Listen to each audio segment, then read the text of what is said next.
One. Hi there, esteemed audience, and welcome to another episode of Middle Grade Ninja.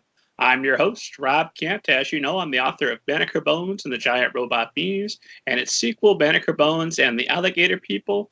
And I've just purchased, and this is true, a copy of the newest Donkey Kong Country for my Nintendo.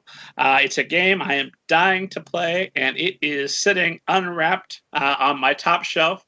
Waiting for me to turn in my final version of the third Banneker adventure. And until I do it, there will be no Donkey Kong played at my house.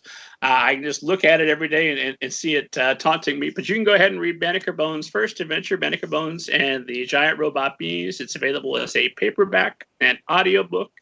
And the ebook is free to download whenever you're watching or listening to this, wherever fine ebooks are sold. So you can get that 24/7. Once you're hooked on the series, come see me for Banneker Bones and the Alligator People. And the third, yet to be revealed, Banneker adventure that will very much be done in the near future because I want to play that game.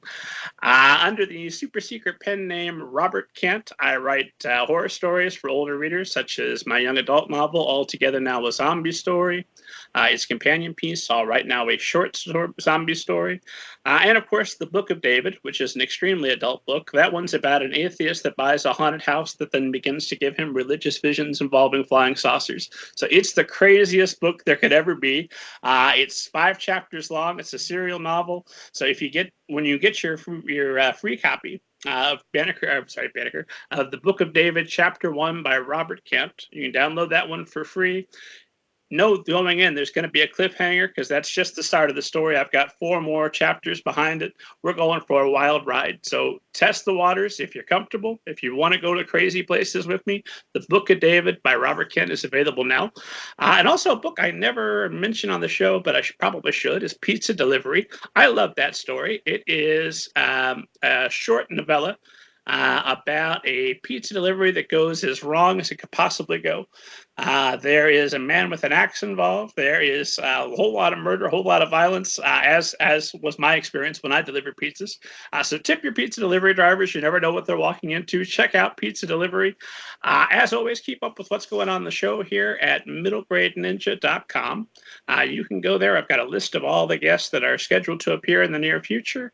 We'll be back next Saturday with somebody. Your guess is as good as mine who that's going to be, but you can keep track at middlegradeninja.com, and that'll give you some idea.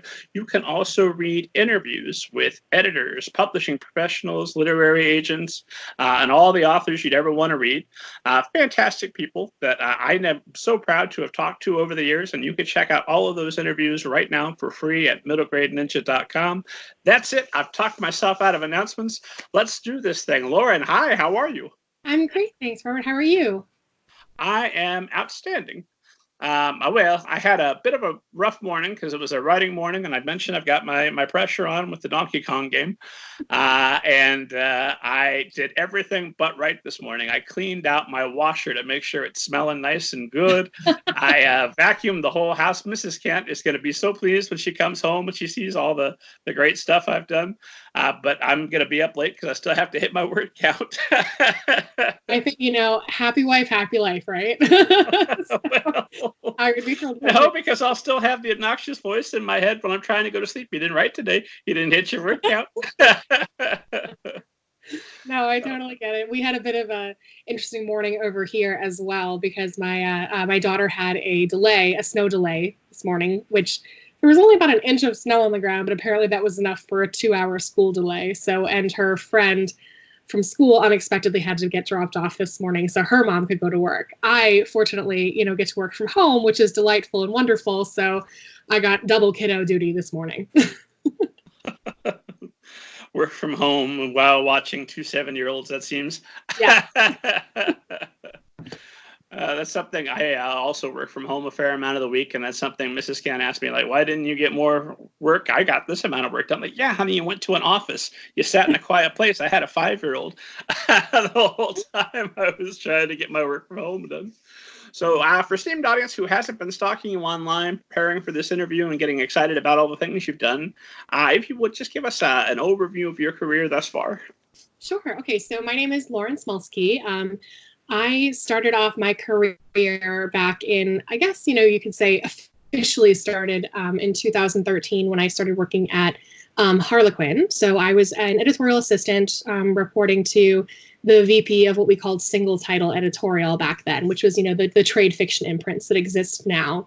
So I was working on, some books for Mira Books and HQN as well. So a little bit more of on the adult side and romance, and also some of the fantasy novels over on Mira by Michelle Segarra and Maria Snyder. So that was where I, sort of got my beginning on my career. I interned at Dorchester Publishing prior to that during my master's program.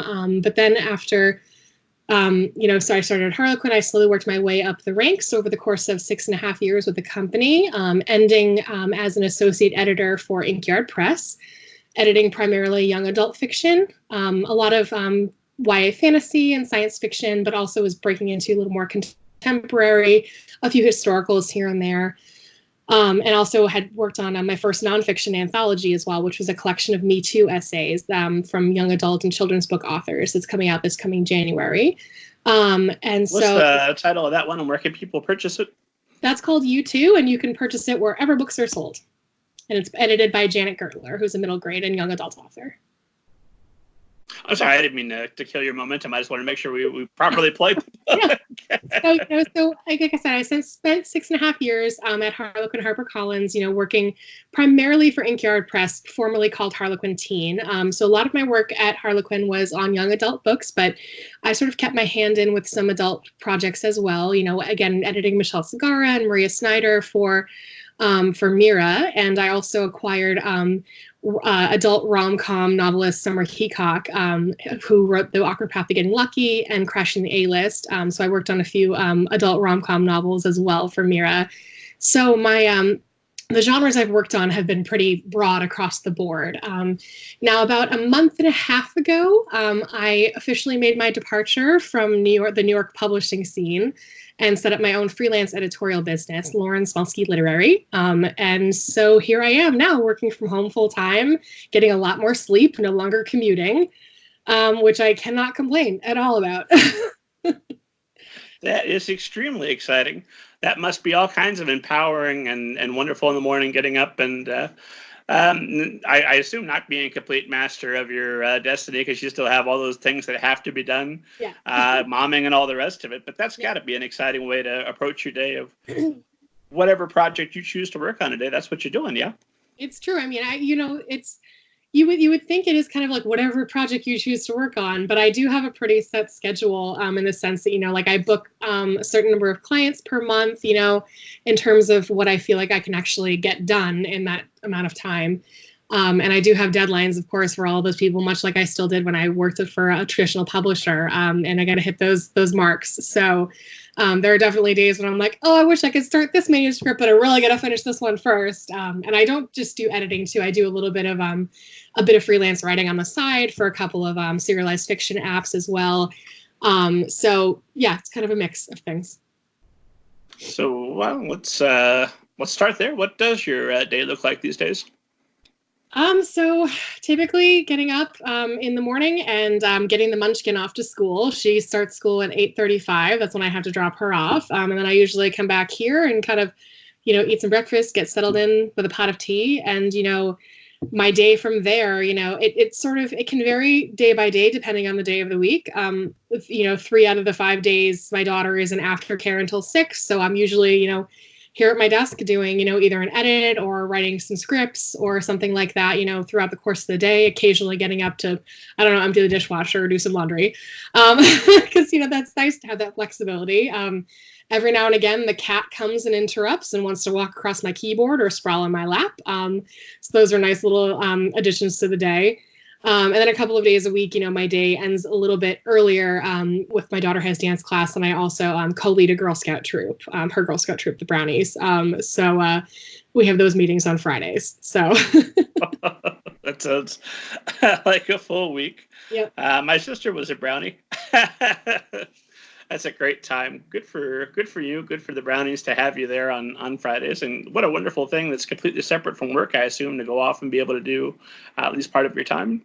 Yes, no, absolutely. Although probably starting in February, I think it is. My entire living room is likely to be wall-to-wall Girl Scout cookies because I am, as a co-leader, the cookie mom. So once sales kick off, FYI, folks, you can totally order them online these days, apparently, as well. But yeah, I mean, I will be, just drowning in cookies in a couple of months. Will you be selling some online as well? My daughter will have what's it called? They have they have websites these days. The girls can set up like an online shop essentially. The shipping is absolutely exorbitant though, so just fair warning on that. It's like $9 or something like that to get the cookies shipped. But some people are like really desperate for them. So. Oh yeah, that's a small price to pay. I know. Where they get me is when this is tip for all the Girl Scouts listening. If they're outside a grocery store and I'm on my way to buy, healthy, nutritious, non-cookie food, and I see sweet little girls looking just so hopeful, who can walk by that and say no? So, all right, let me see what I've got in my wallet. All that nostalgia associated with those Thin Mints and the Samoas and everything like that. You can't just walk by without any cookies. So. Well, I'll buy a box of my wife's favorites, and then I will sometimes buy a box and give it away. When I was working in an office, I would take it in and be office hero and say, here's a box of Girl Scout cookies, you're welcome. I just had to buy them because I couldn't tell that little girl no. It's true. They are very hard to resist. So we'll be doing some booth sales definitely in the coming months. So. Jumping ahead, just thinking about it, I know that one of your hobbies is making cupcakes. Oh, yes. And different kinds of recipes for cupcakes, and that you've been an office baker most of your life. So I'm always curious, what does being the office baker do for your career, you think? I'm not really sure if it did anything necessarily so much as like pave the way for making more friends, I guess, like in the office. A couple of us, were bakers and would trade off recipes and so on and so forth.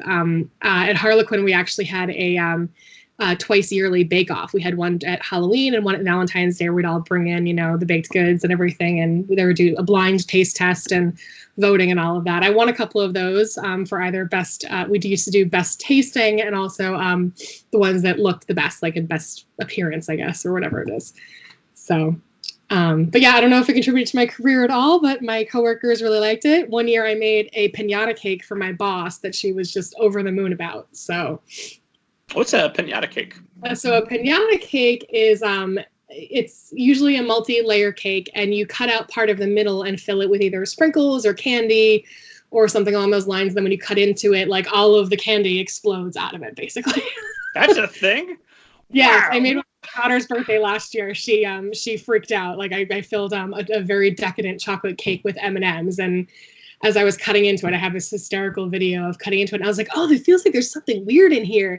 And the other kids were like, what is it? What's that sound? Ew, it sounds weird. And then opening up the cake and all of a sudden the M&Ms spill out and they're just like, ah, freaking. I'm going to check out YouTube videos of that later. I've got to see a cake that explodes candy. Yeah, that's fantastic. Awesome. And so of the different types of new and unusual cupcakes you've made, what's the most delicious combination you found thus far? Oh gosh, I've made some really good ones. I did this chocolate covered strawberry cupcake for Valentine's Day a couple of years ago, which was a chocolate cake filled with a strawberry compote and then a strawberry buttercream and a little bit of chocolate ganache drizzle on top, which was delicious. And Irish car bomb cupcakes, which are like, a Guinness chocolate cupcake, and then a whiskey ganache filling and a Bailey's buttercream frosting, which is delicious.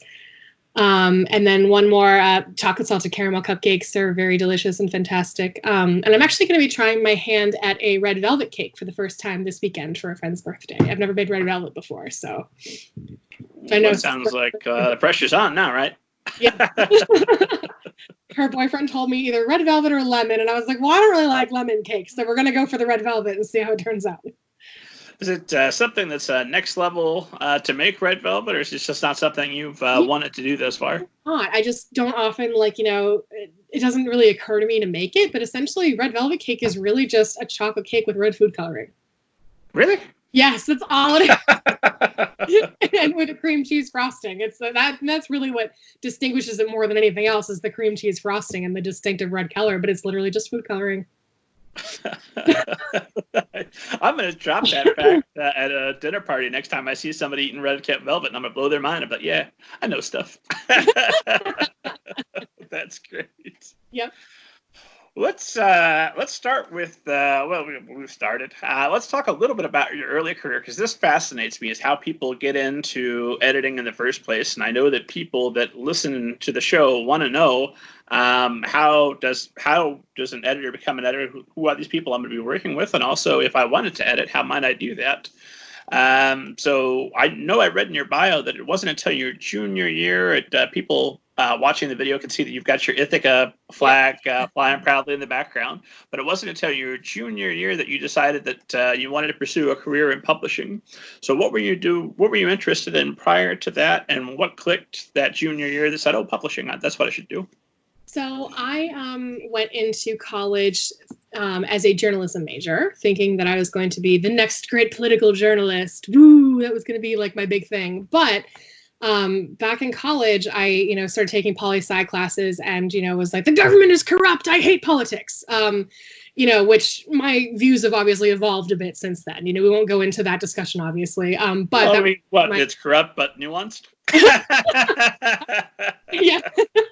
So it was more than just like, my like very naive 19-year-old self was just like, oh, politics. I can't stand politics. And now I'm obviously much more invested because I'm an adult and I understand that that's important to be invested in. So in any case, I also decided very early on that I wasn't really super enthusiastic about the journalistic style of writing, like the inverted pyramid and all of that. It was so dry, and I was always a really big reader of fiction, like especially young adult novels, and loved books to death. But I was on a communications scholarship, a full ride actually, and so there was really no option to like kind of jump out of my major, and it was in most line with what I kind of thought I wanted to do with my life. So I started taking some English classes instead, and was actually going to go for teaching and get my master's in teaching after I finished my journalism degree. I was kind of all set to do like a 5th year that would have gotten me my master's to teach English. But my junior year of college, the scholarship program that I was part of, they actually do a shadowing trip to New York City for the junior class that allows you to go and follow a professional in your chosen field around for a day and get a sense of, what that's like and, what, your career might look like, and to see if you are going to enjoy it. And I was completely at loose ends and didn't really know what I wanted to do for this shadowing trip. And because my scholarship advisor was like, well, you're not going to be doing journalism. So what do you want to do? I'm like, can I go to a school? Is that an option? He's like, well, you love to read. We know somebody at a publisher. Why don't you go like follow around an editor for a day? And I was like, oh, okay, that sounds cool. So I wound up shadowing a production editor at Simon & Schuster for that day, and quickly realized I was like, oh my God, these are my people. I've like come home. This is what I want to do with my life. And because it never occurred to me, as much as I loved reading, that there were people who made books and that actually edited them and made them into the books that, sit on our shelves. Like that never occurred to me that was an actual job that I could pursue and go for. So after that, I decided to pursue my master's in publishing, which, looking back, I think was a very erroneous decision to make because it was very expensive and didn't necessarily yield the results that one would hope for.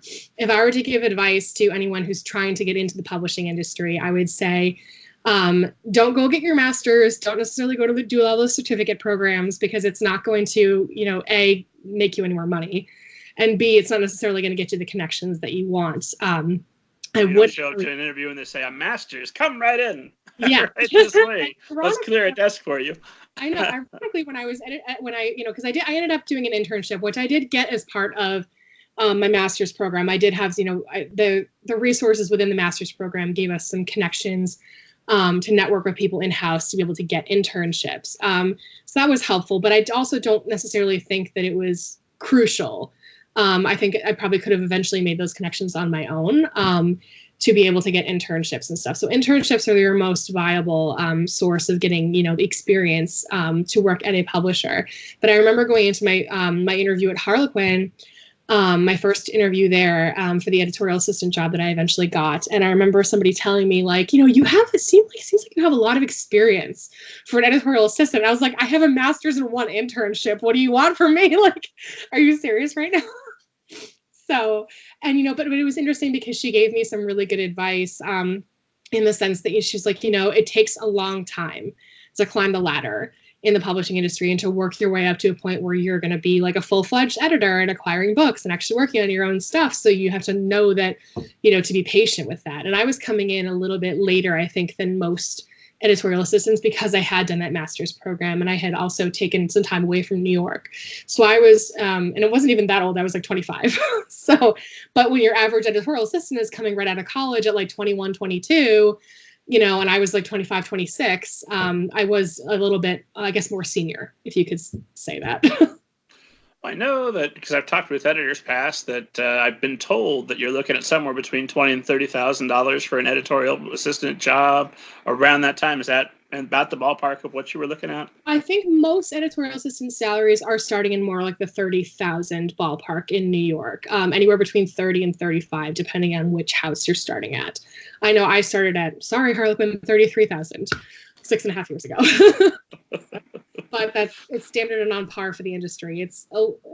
That's one of the things that I really wish could be addressed in a much bigger way throughout the entire industry is the severely underpaid aspects of many areas within the publishing industry, but particularly in editorial, because the job that we do is so very specific and requires a very a highly cultivated skill set.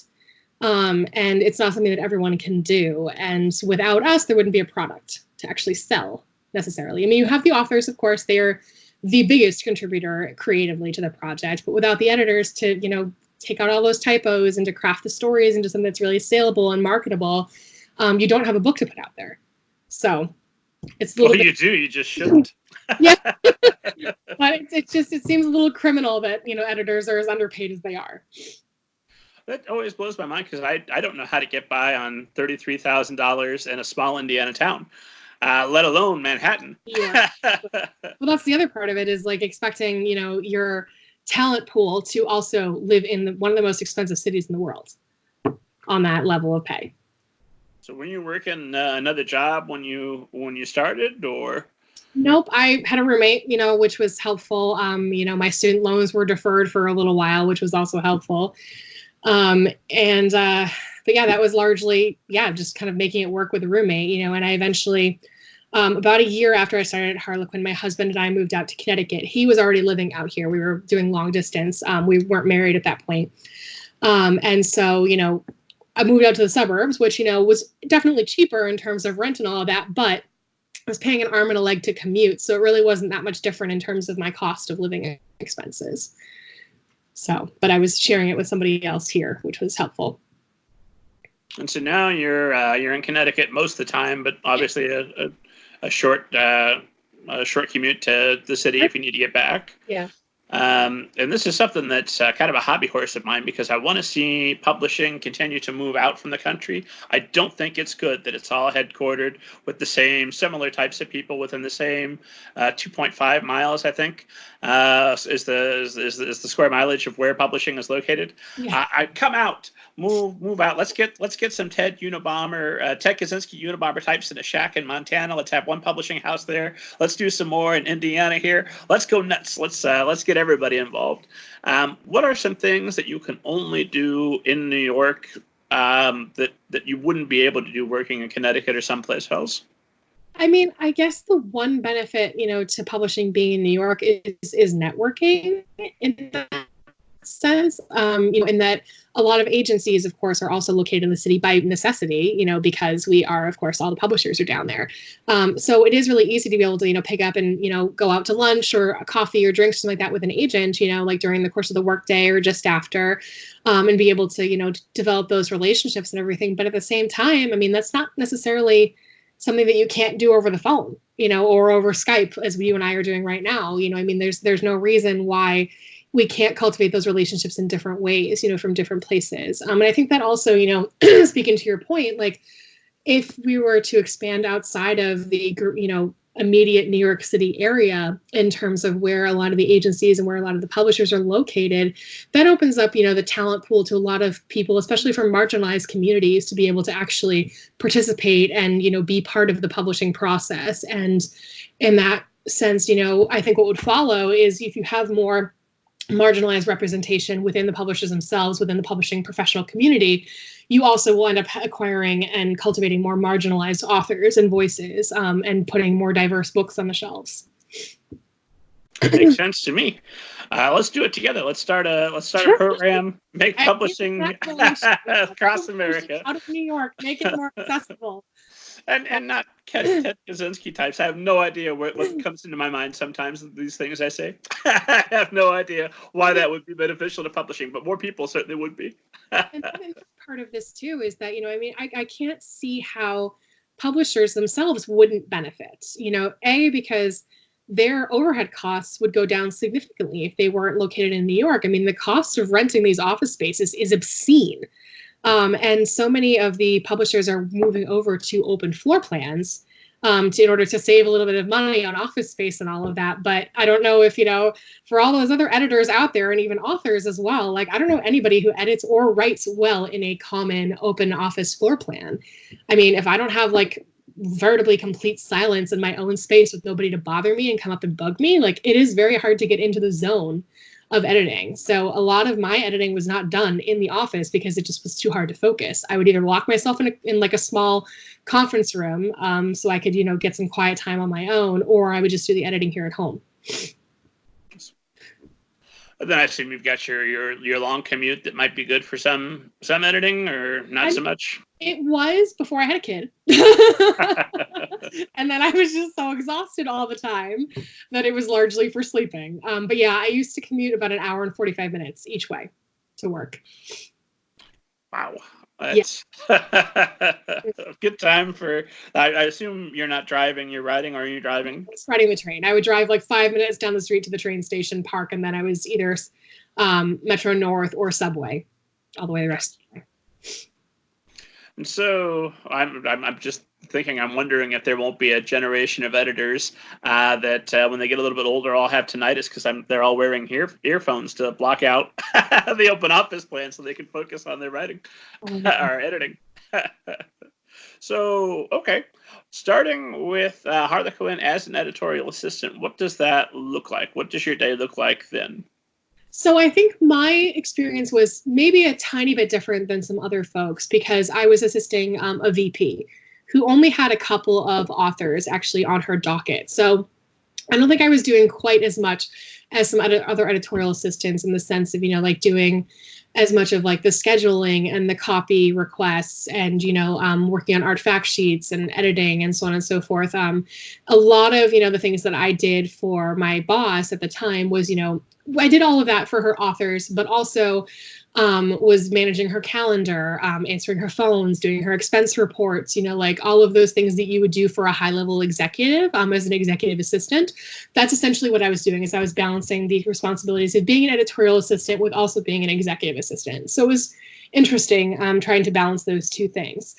And I will say that, even though my experience as an editorial assistant was maybe a little bit outside of the norm, it also gave me some unique opportunities because I was working very closely with a VP. So when there were opportunities that came up, such as like an editor who left the company and orphaned a few authors, and there wasn't, necessarily a readily available person to work on them, especially somebody who was really interested in fantasy the way that I was, those authors wound up being assigned to me because my boss felt that I was highly capable and that I was able to kind of, jump in and work on them. And that I'm not sure that opportunity would have been available if I hadn't been so, I guess, visible within the company because of my association with the VP.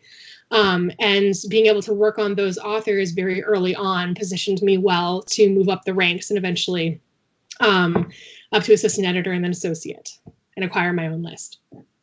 Well, that plus the amazing cupcakes that have the office buzzing and talking. Bribery, yes. So I'm assuming that's editorial assistant for the VP. I'm assuming that's not 9 to 5. The work stops when you leave the office. What kind of days are you pulling down at that point? Actually, it was more 9 to 5 than you might have imagined, and in part because my boss herself had 3 kids, and she was commuting to and from New Jersey. So she came into the office around 8:30, and she was out the door by 5 o'clock every day to catch her train home. So it wasn't, necessarily that she was asking. She never really asked me to pull hours beyond when she was in the office, or if I had to leave before she left. That was never a concern for her. She was very flexible and kind of fantastic about that sort of thing. But it was actually later on in my career, once I was out of the assistant role, that I felt like my job was less of a 9 to 5. It was once I had my own list of authors that I really started to, have to work beyond those 40 hours. So, I mean, it was probably when I was an assistant editor is probably when it started, because I was still juggling the assistant work for the VP and also at the time for the editorial director of Harlequin Teen. That's the 2 people that I was assisting at that point when I became the assistant editor. And so I was balancing probably 4 or 5 titles of my own with assisting the 2 of them on their books as well. And of course, the VP's schedule and the expense reports and all of that.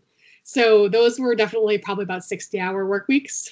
I hope they were paying more than $33,000 a year by that point. Well, I think I was at 40 at that point, thereabouts. But it wasn't until about a year or so into that all of those new overtime regulations started becoming a thing. Obama, I think, passed different overtime thresholds, and so all of a sudden, publishing was like, oh, I guess we're going to pay our people overtime now. So that became a chip on the table, which was really great to have as an option. But, it was not always easy, not necessarily for me, but I know just in general for editorial assistants and assistant editors to be able to get approval for those overtime hours outside of the office, because publishing in general has this sort of mindset of if you want to move up and you want to move ahead, you've got to do that extra work outside of office hours and largely on your own time. If you want to acquire as an assistant, you've got to read your own submissions on your own time outside of the office. So that was very much, that's kind of just across the publishing industry in general. That's sort of the mindset. I mean, that's kind of a mindset in a lot of industries, right? I think, of course, lawyers, law is famously like that. The medical profession, less so, but you still got to do plenty of work outside. Heck, I did financial advising, and it did not stop 9 to 5. That was. Here's the thing: how much did I get paid? Financial advising did better than $40,000 a year. Yeah, we were all right.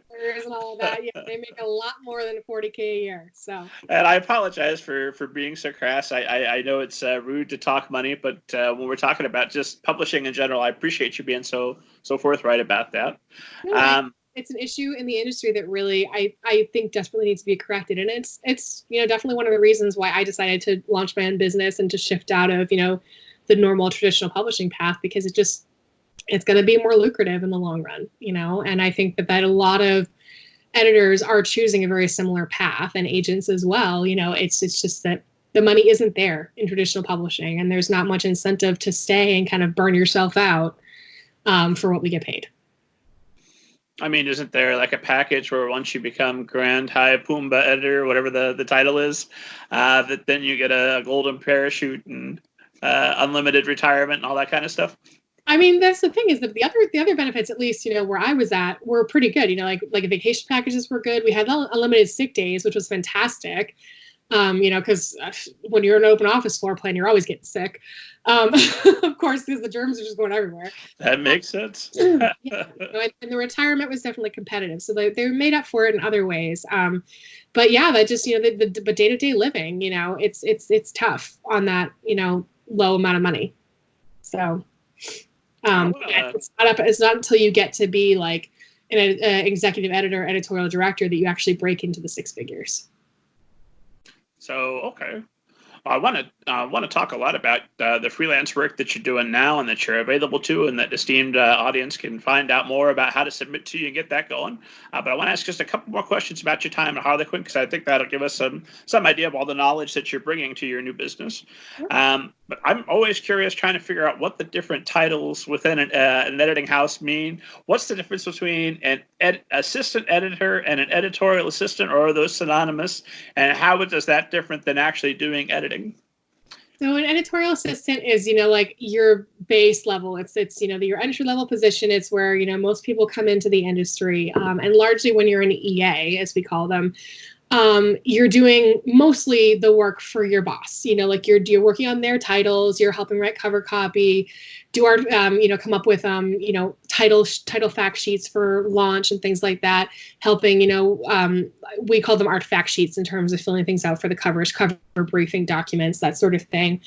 So doing a lot of, like kind of the detail work to free up your boss to do the actual editing. Although in some cases, like bosses will occasionally pass off an edit to their assistants to work on if it's, a book that maybe there's some time for them to be able to like review it after the assistant has worked on it, or to use it as kind of a mentorship opportunity where they kind of co-edit and work on the book at the same time, so that the assistant gains some additional editorial knowledge. But largely it is just supporting your boss and freeing them up to be able to do the day-to-day editing. A lot of it's reading submissions, of course, like honing your eye in that regard.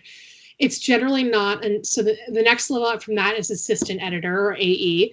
And it's generally not until at least that point that you're allowed to start acquiring. And at most houses, I think it's not until the next level up, associate editor, that you're really allowed to start acquiring your own list. At some houses, associate editors are still actually doing a lot of admin and assistant work. I was not, fortunately, like that was not my experience. But I know that was fairly unique.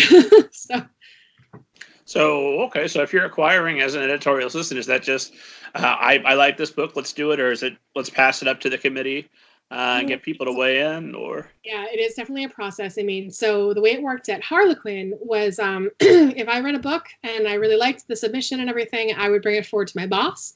If she got on board with it and really enjoyed it as well, we would then bring it forward to what we called the single title acquisition meeting. So that was a meeting with, the VP of the publishing group, a bunch of other editors, with our subrights division, our publicity division, with the marketing group as well.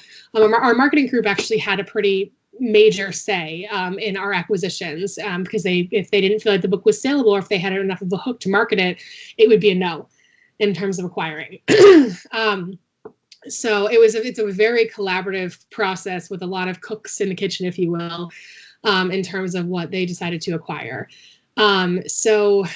Yeah, and if, you made it through the gauntlet and, everybody said, yeah, we love this book, we want you to buy it, we want you to acquire it, then it was the money question. How much are we going to pay for it? Like, are we going to give this like crazy 6-figure advance, which is pretty rare? Or are we going to pay like, $15,000 to $20,000 advance for this debut author, which was much more the norm. So that's more or less how the process worked. And again, I think that most publishers, and that was even my experience at Harlequin, like as an editorial assistant, you're not going to be given much, bandwidth to be able to acquire on your own. Like you have to have like a really significantly amazing project to get them to be on board with an editorial assistant acquiring. So it's a little bit easier as you get up to being more of an assistant editor. That's when they start to let you broaden your list a little bit more. And then as an associate, I no longer had any admin duties, and it was my, prerogative, like it was part of my, job responsibilities to acquire and edit a full list. So at the time that I left Harlequin, I'd been an associate editor for 2 years, and I was responsible for acquiring and editing between 12 and 15 titles per year. Wow. So acquiring and editing 12 to 15 titles. So how many books are you doing in a month then? I assume that's take us through the process. Let's go back to, you mentioned the awkward path to getting lucky. I didn't realize you'd edited that book. Yeah. When I reached out to you, that's a fellow Indiana author who I always try to hype. Yep. Summer Heacock. We actually knew each other in high school. We went and saw the Phantom Menace together. So that's way back in the day. So Summer's book. How does that get acquired? And then what's the process from when that's just a submission to where that becomes a full-on book that's available everywhere? So, and actually, in the case of the awkward path to getting lucky, that's kind of a funny story because so Summer's agent had originally submitted, well, her former agent, because she switched agents in between. So her former agent had previously submitted a different book to an editor at Mira Books. It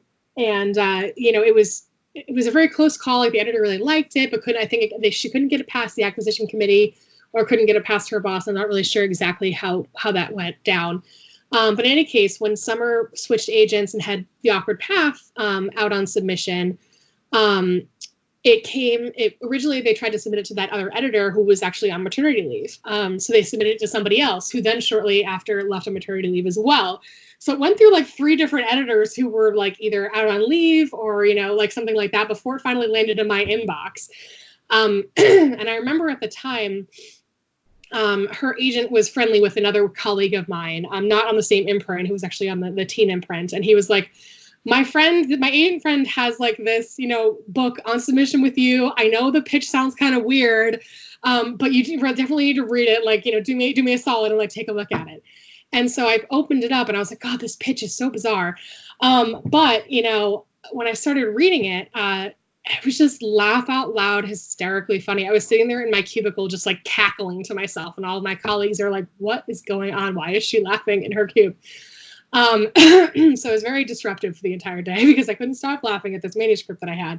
And so immediately, forwarded it to my boss. Again, the premise was a little bit sort of, I guess, off the walls in the sense that like it's about a middle grade theme show, but go ahead and say the premise. Okay. Why not? We're gonna be sex positive people, okay? So the book is about a woman who is having some women's health issues. She has a condition called vaginismus, which makes having sex very painful, and she's been dealing with this for several years. And so she and her, longtime boyfriend wind up breaking up because she feels like she's kind of holding him back and constraining him, and so she decides to cut him loose for a little while she deals with this little problem because she's approaching her 30th birthday, and she wants to get it taken care of before she turns 30. Now, she works in a cupcake shop, which, of course, presents all kinds of really fun and wonderful opportunities in a rom-com for, various shenanigans. There are, phallic cupcakes involved at times.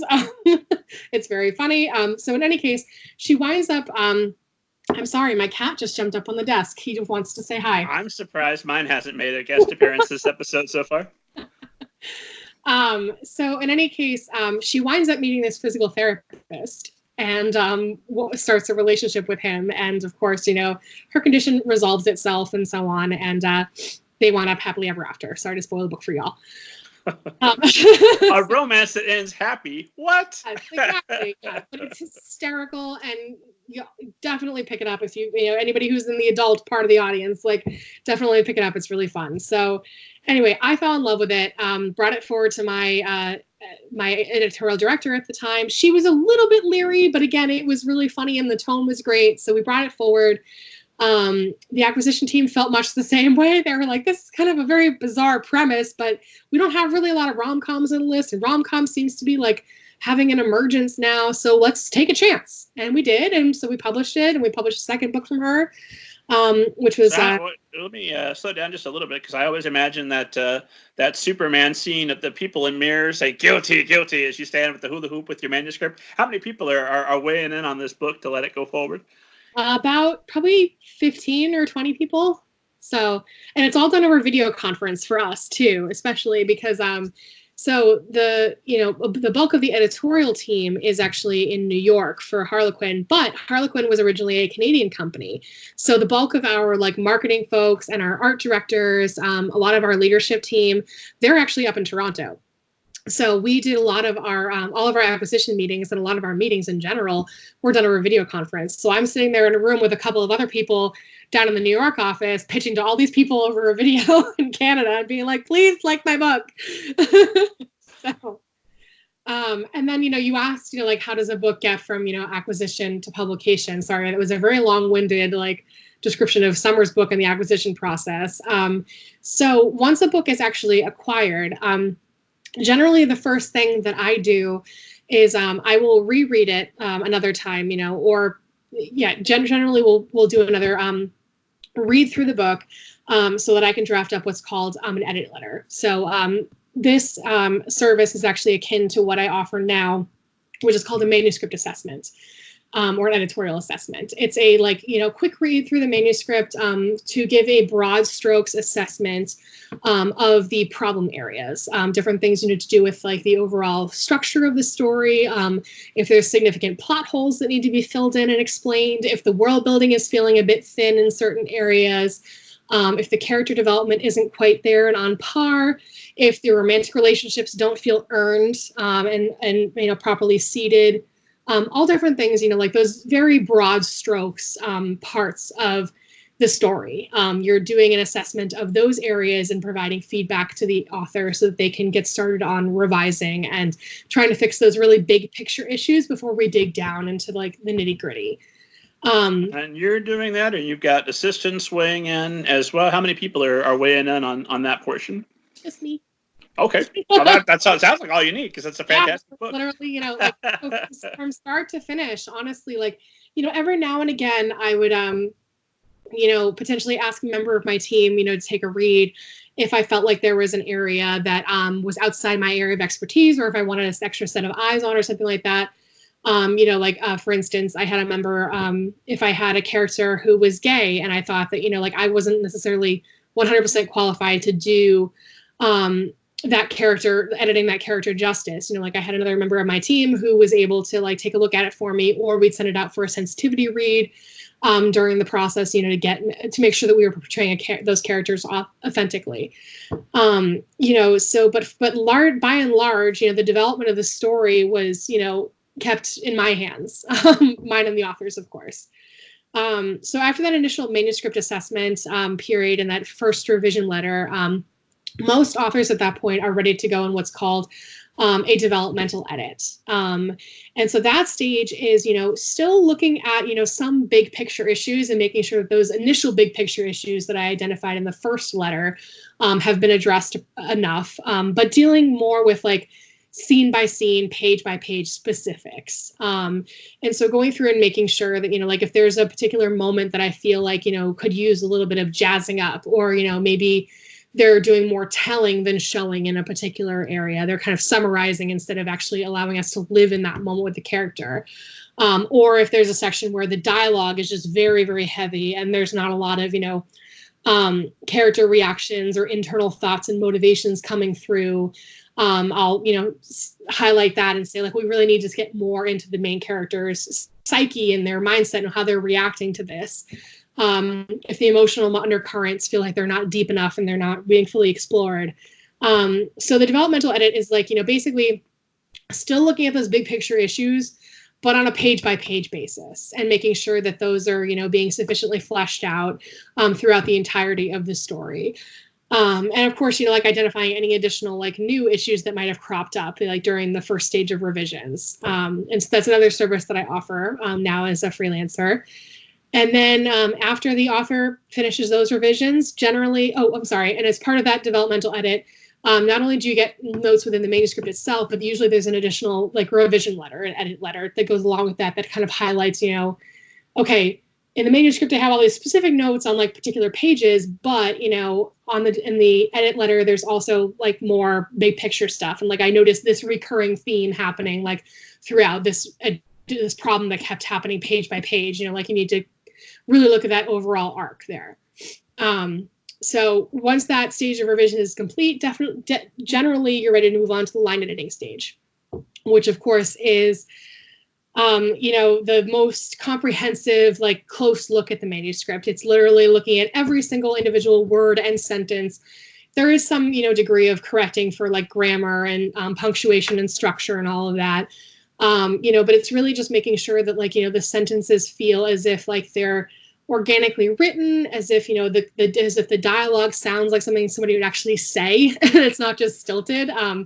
Biggest piece of advice I can give you for writing dialogue is reading it out loud to yourself, and if it sounds like something that you would say or that someone would say, then probably you're right on par with the dialogue. But if it sounds awkward to say and as if you're kind of forcing yourself and it's not it doesn't sound like, normal, I guess, then you might want to make some tweaks and make it sound more like something somebody would actually say out loud. What if you yourself are an awkward person and regularly engage in awkward dialogue in real life? Well, then you're in trouble. Yeah, it's more in the sense that, like, something I see with a lot of newbie authors is avoiding contractions in dialogue and in general within their manuscripts. Because I don't know if, like, there was some English class taught by some very, like, old, English professor who was like, never use contractions, you must spell out everything. Like, I can just imagine that there must have been some, like, class that was taught to everybody. That certainly happened here in Indiana. I had that teacher in high school. Yeah, exactly. But nobody talks that way. That's the problem, is that nobody talks without contractions. So having your writing, and if you have people speaking dialogue or even just speaking, like, within the manuscript itself, like, without using any kind of contractions or anything like that, it just sounds very stilted and formal, and as if you're writing an academic paper instead of just normal realistic fiction, So that's something, and sometimes it is actually a stylistic choice. Like, I recently copy edited a book in which there was one character who did not speak in contractions at all, and that was, like, typical of his character. It was a very deliberate stylistic choice on behalf of the author. And so one of the things I had to keep an eye out for was his portions of dialogue and making sure there were not any contractions used, which is actually quite challenging in some cases, to make it sound as if it's, it makes sense and it's organic, without using the contractions if possible. Just do a search or a find feature to find all the contractions within that section. I mean, you would have missed something. I mean, at some point, like, you get so many, like, wouldn't, won't, didn't, like, it's all of them. So I actually have come full circle since high school, and I have, because I'm forever struggling with making sure I kept my word count down as short as I can get it without losing the story. I'm of the opinion the shorter a book, most times, the better. The Book of David stands in sharp contrast to that thought of mine, but it's the thought I've had. And so I use contractions now as the default, and I search for them in one of my final revisions, unless I really have a strong stylistic feeling that a contraction shouldn't be used. I don't know what that adds to the conversation. I just wanted to to share it. So let's officially transition. So we completed our ad for The Awkward Path to Getting Lucky by Summer Heacock, Indiana author, available now. Summer, if I see you again, you're welcome. Let's transition to what you're up to now. Where can esteemed audience get in touch with you to receive your editorial services, and what kind of services are you offering now? So you can find me in a variety of different places. My website is laurensmulskiliterary.com. I apologize, my last name is very hard to spell. It's Smulski. laurensmulskiliterary.com. That's my website. You can also find me on Twitter at LaurenES. You can find me on Facebook, Lauren Smulski Literary, as well. And of course, I'm also on Readsy as well. That's where I contract a lot of freelance clients, is through Readsy. So I'm on there as Lauren Smulski, of course. So that's all the places that you can find me.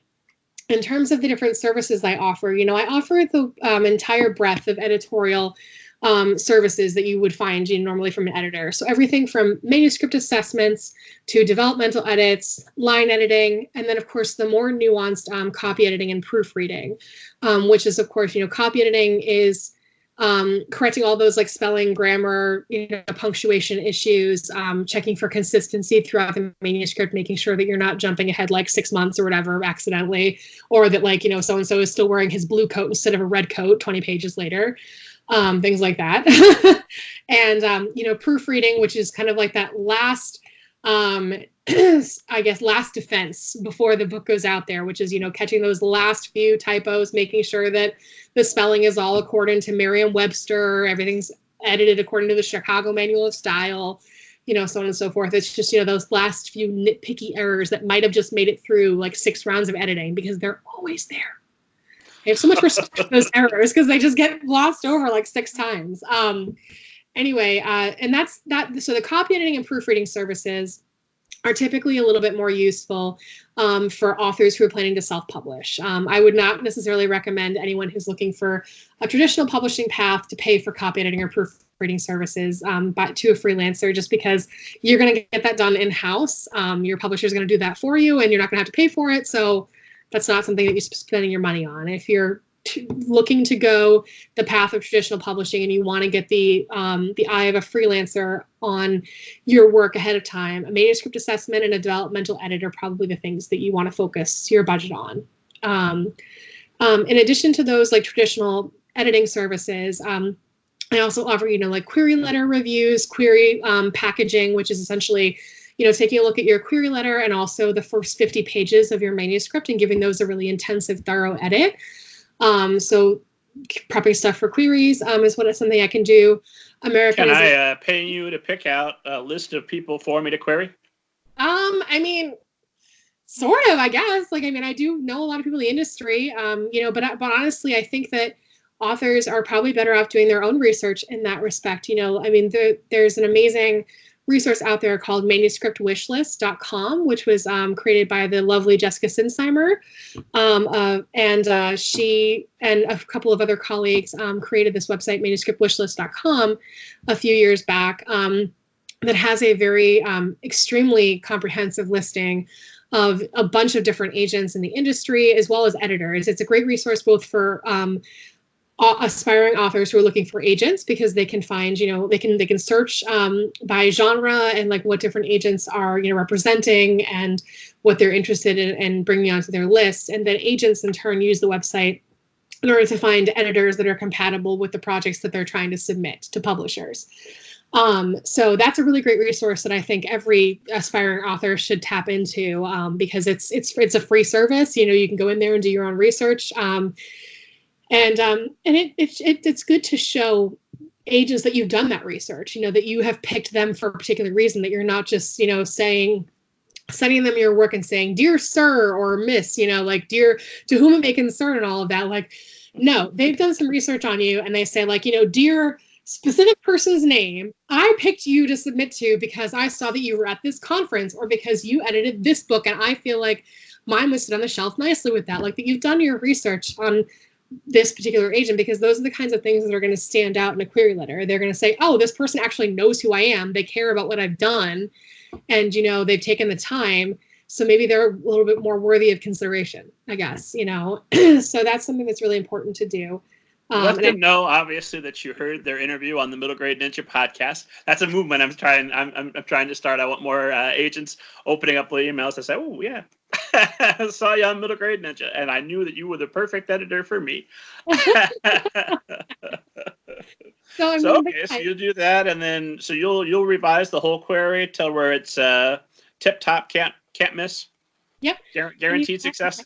Yep, and I'm also, as kind of part and parcel with that, I also offer consultations about, like identifying market comps and things, that you can actually comp your book to, giving, some advice about like whether I think the manuscript is marketable and saleable, if it's hooky enough.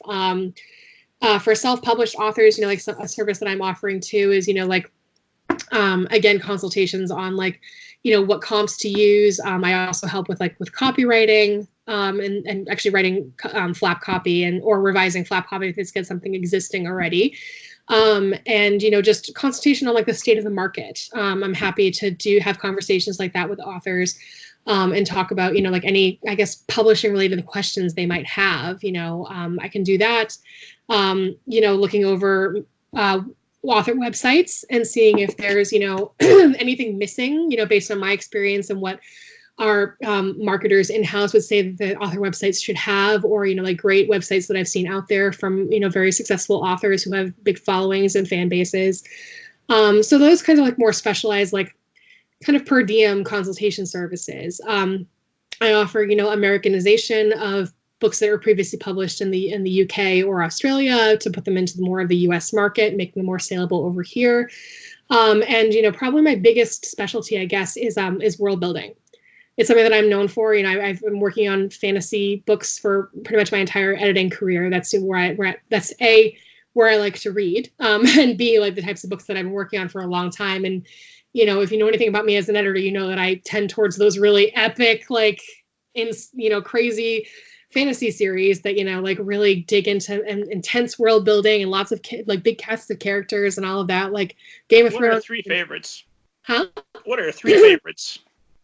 Just to that give I us an idea. Well, that you've worked on, or that you've just enjoyed reading? Either one. So I really, you know, absolutely, totally love the Throne of Glass series by Sarah Maas. I would have loved to be Sarah's editor on those books. I think that the intricacy of, you know, her world building is really fantastic, in the way that she seeded some things in earlier books that eventually came full circle in the later books in the series was really fascinating to watch and really well done.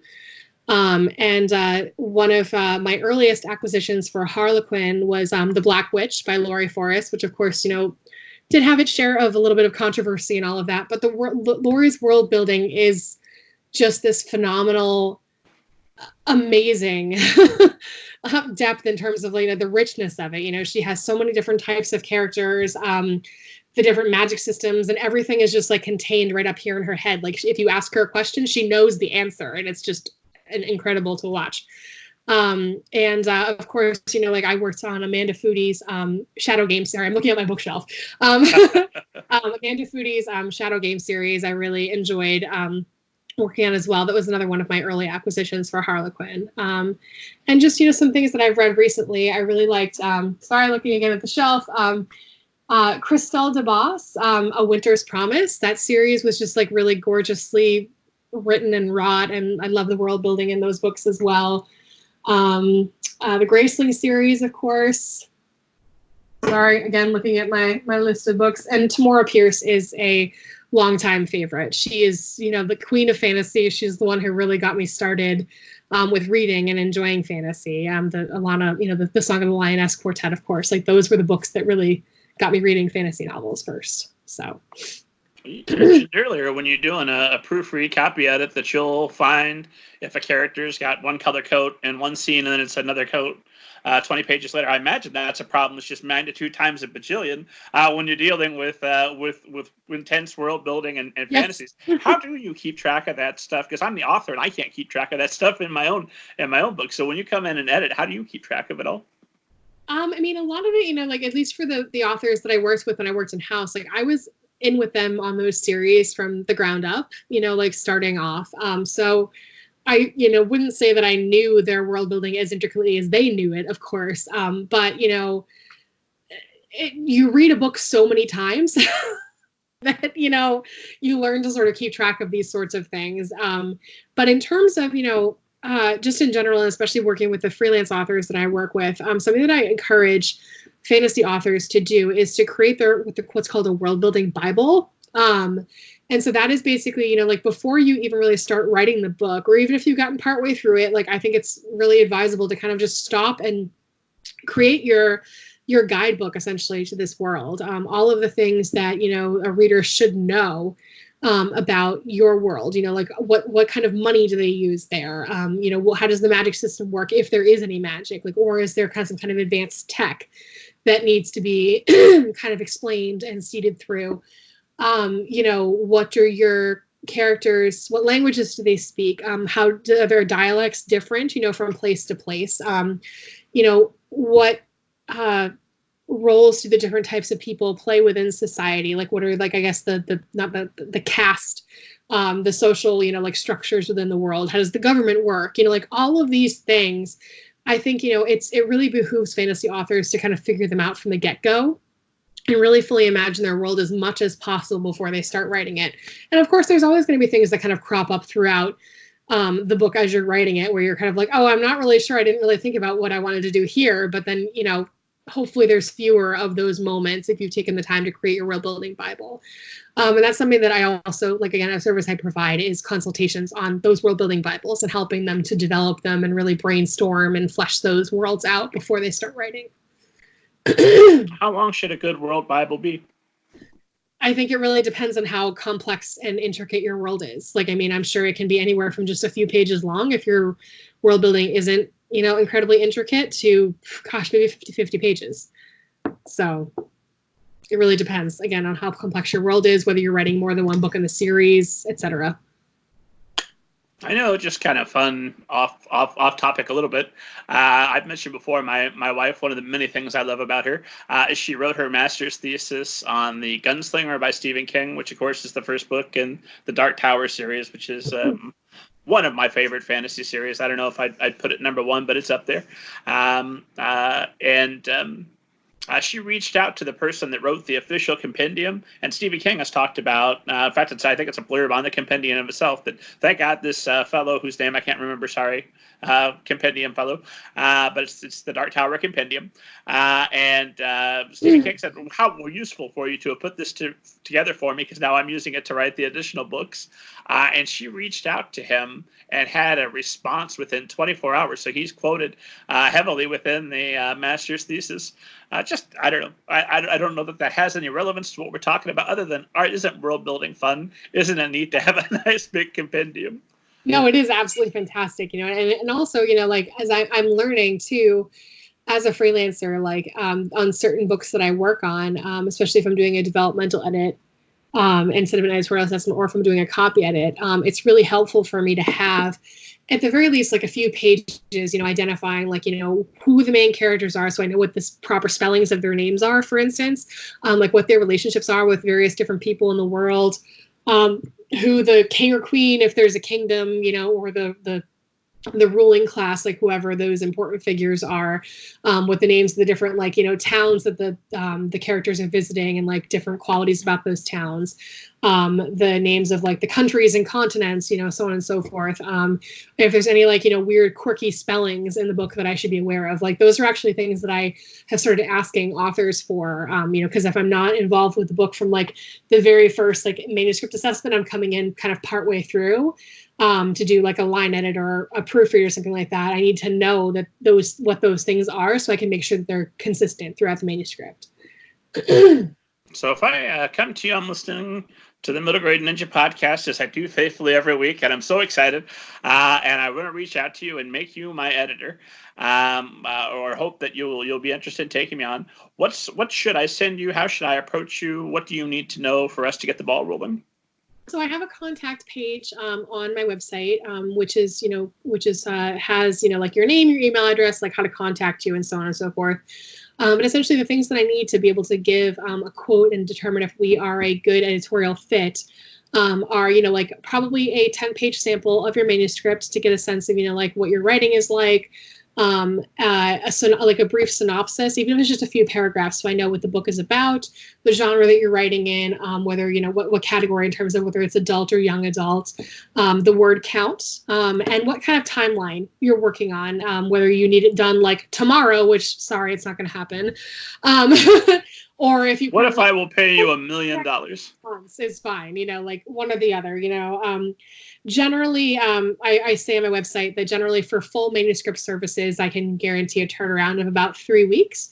But at this point, I am fully booked for December. I have some availability still in January, but yeah, I'm booking into the new year at this point.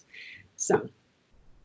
Gotcha. And I know that you had offered, let me look it up here because I can't remember offhand. Well, I could just ask you. I know you offer a consultation where I can send you a partial submission. So would it just be 10 pages to get a sample of what it is that you would provide my work with before I commit to whatever we agree upon is going to be the appropriate rate for the full service? Yep. If you're interested in getting an editorial sample, you can send me. Like it's usually what I do for an editorial sample is about 2 pages. And it's more available for anything developmental, copy editing, proofreading. That's more of what I offer for that. It's tough to do like for an editorial assessment on 2 pages because that's more of, again, a broad strokes like overall story thing. But for developmental notes, line edit, copy edit, proofreading, I'm happy to do a 2-page sample for authors so they can get a sense of whether I'm a good editorial fit. If I reach out to you and I say, Lauren, I think you're amazing. Let's do this. And you say, I'm sorry, but after I was on the Middle Grade Ninja podcast, I became so incredibly popular that everybody wants me and I'm booked up for the next 5 years. What are the best ways for an author to then evaluate a freelance editor to use? And what kind of things should they be looking at in that 2 pages or whatever they get back to give them an idea of whether or not this is going to be a good fit? I mean, I think, it obviously depends on, what kind of service they're looking for, of course. But just in general, I think something to look for with authors, with when you're looking for an editor, is someone who's going to be, that you're going to be comfortable working with. That you feel that their editorial style is going to be compatible with yours. Whether you want them to be like super harsh and critical, and you want them to really just give you the bare bones truth and all of that, or if that's not something you're comfortable with, you need somebody to kind of really sugarcoat things for you. It's good to kind of get a sense of what the author's editorial style is in the types of notes they're giving you in those sample pages, and the tone of delivery. Making sure they're actually catching those typos that you probably have in those first couple of pages. And also in general, the suggestions that they're making, if they feel as if they are, compatible with the world and the story that you're trying to, to create here. Because a good editor, what they should seek to do is to nurture and cultivate what's already there, not change it to suit whatever mold they think is saleable or hooky enough or whatever. They should be working with the author to enhance their unique voice in the story, and making suggestions that are just that are suggestions, and they're phrased as such, and saying, I think that this might be a little more powerful or a little punchier if we do this, or I think this could be enhanced if we phrase it this way or something, and providing some rationale for why they think that change is necessary, but also showing that they can be flexible. If there's something that you feel really strongly about not changing, an editor shouldn't push you to really, unless it's something that's incredibly problematic or has a sensitivity problem or something along those lines. And in which case I would definitely push an author, really try to push them towards making that shift and everything. But largely it should be a very collaborative process, and an editor should be more of a guide than a dictator. Does that change a little bit now? Because if I've come to you back when you're at Harlequin, and I say, well, no, I feel that everyone should die at the end of my romance novel, that's a different conversation when this is a book for Harlequin that's going to match the Harlequin model. Before they die, they say, love isn't real. that's my passion ending. Versus if I come to you and now I've hired you directly, does that change that dynamic a little bit as to how hard you're going to push me to change that terrible ending or anything else throughout the manuscript? I mean, obviously if I'm working, if I was working in-house and we had especially on if I was working on a series imprint, which I didn't personally have experience with, but the series romance, there's a certain promise that each imprint offers in terms of what the story should deliver on, right?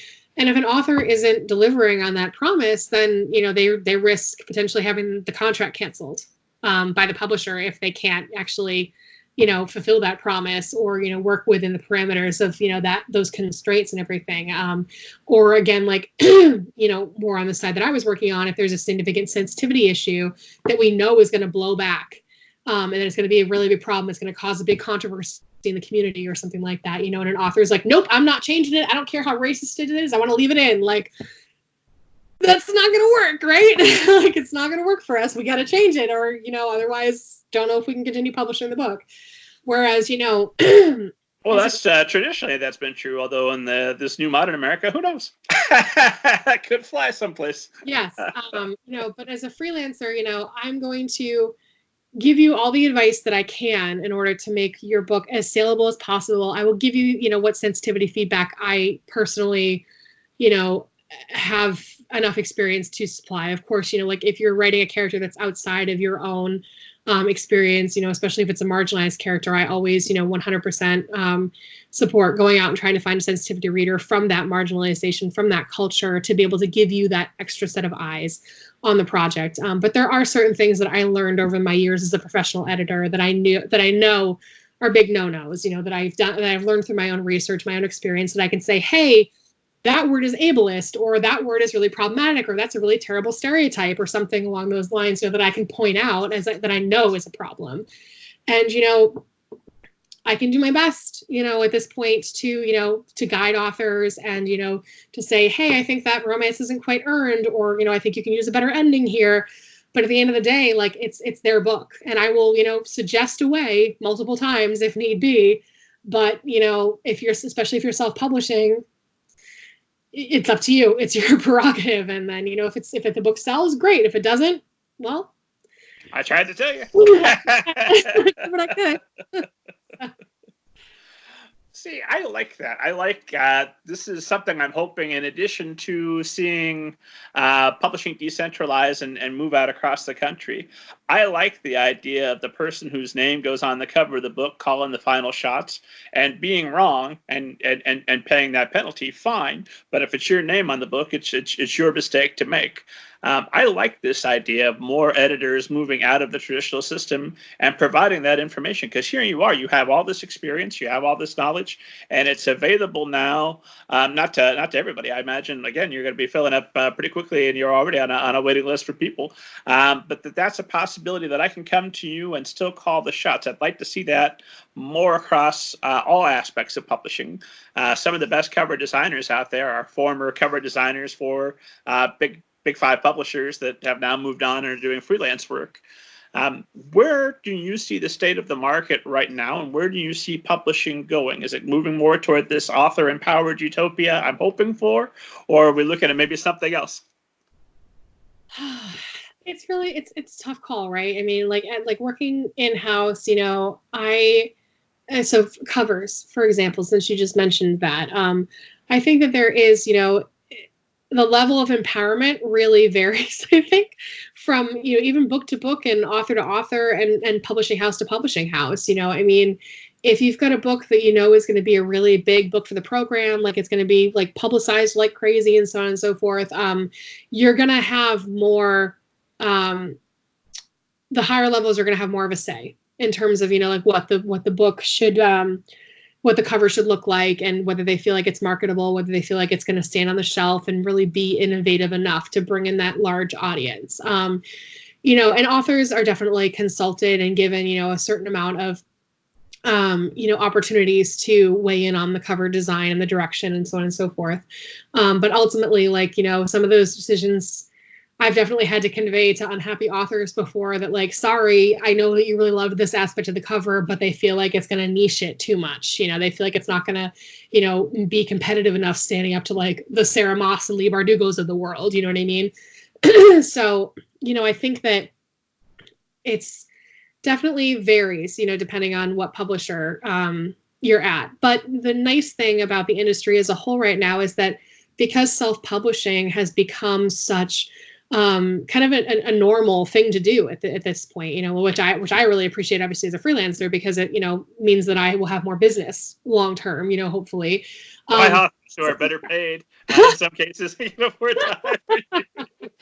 But it has offered some really great opportunities for people who may be in that top 1 or 2% of really great submissions, but aren't that 0.1 top percent, that gets acquired or something like that. Their books are really great and fantastic. They're just not necessarily, they don't have that edge that'll get them acquired by a traditional publisher and put out on the shelves. Those people still have an opportunity to put their books out there and to self-publish them. And I know there are so many authors right now that they're making a mint on self-publishing because, at the end of the day, publishers, the royalties you get from traditional publishers are quite low. And your advances, again, can range anywhere from $10,000 to $500,000, depending on how badly they want your book and how many other publishers want your book. But, you only get a certain percentage of royalties from that publication because the publisher is, of course, taking on the financial responsibility and all the overheads and the liabilities of publishing that work, and putting all of the money in up front and hoping that they get a return on their investment, because that's what it is. It's an investment in a product that they hope will pan out and make them a profit. Whereas with self-publishing, you, of course, are the one assuming all of the liability for that publication. And so if it flops, all the money that you've invested in editing and a cover and so on and so forth is, potentially down the drain. But if it pans out and it actually sells really well, you're going to make more as a self-published author than you are as a traditionally published author. Yeah, and all you have to do is be able to stomach the fact that there's going to be a certain boomer at a certain conference that says self-published day. I don't know about that. If you can stomach that, get past it. I think you'll be all right. I know it's because there used to be such a stigma around it, but I really think that stigma is actually starting to kind of come down a little bit, especially since I think that there are more authors, especially authors that were previously traditionally published. They are realizing that, like, oh, hey, I have this massive fan base. I can go out and make a lot more money if I just, self-publish the books myself. My name's already established. And there are some that are doing that, or they're doing a hybrid. They're doing some traditional publishing, then they're self-publishing other books, like that are outside of that core series they have with a traditional publisher, or they're maybe writing in a slightly different genre that they wanted to write in forever, and so on. So as more of those authors start doing that and embracing the self-publishing culture, I think the stigma of self-publishing has really lessened significantly, which is great, because I think that, I think self-publishing is a fantastic opportunity for authors to be able to, kind of control their work a little bit more, really truly own it.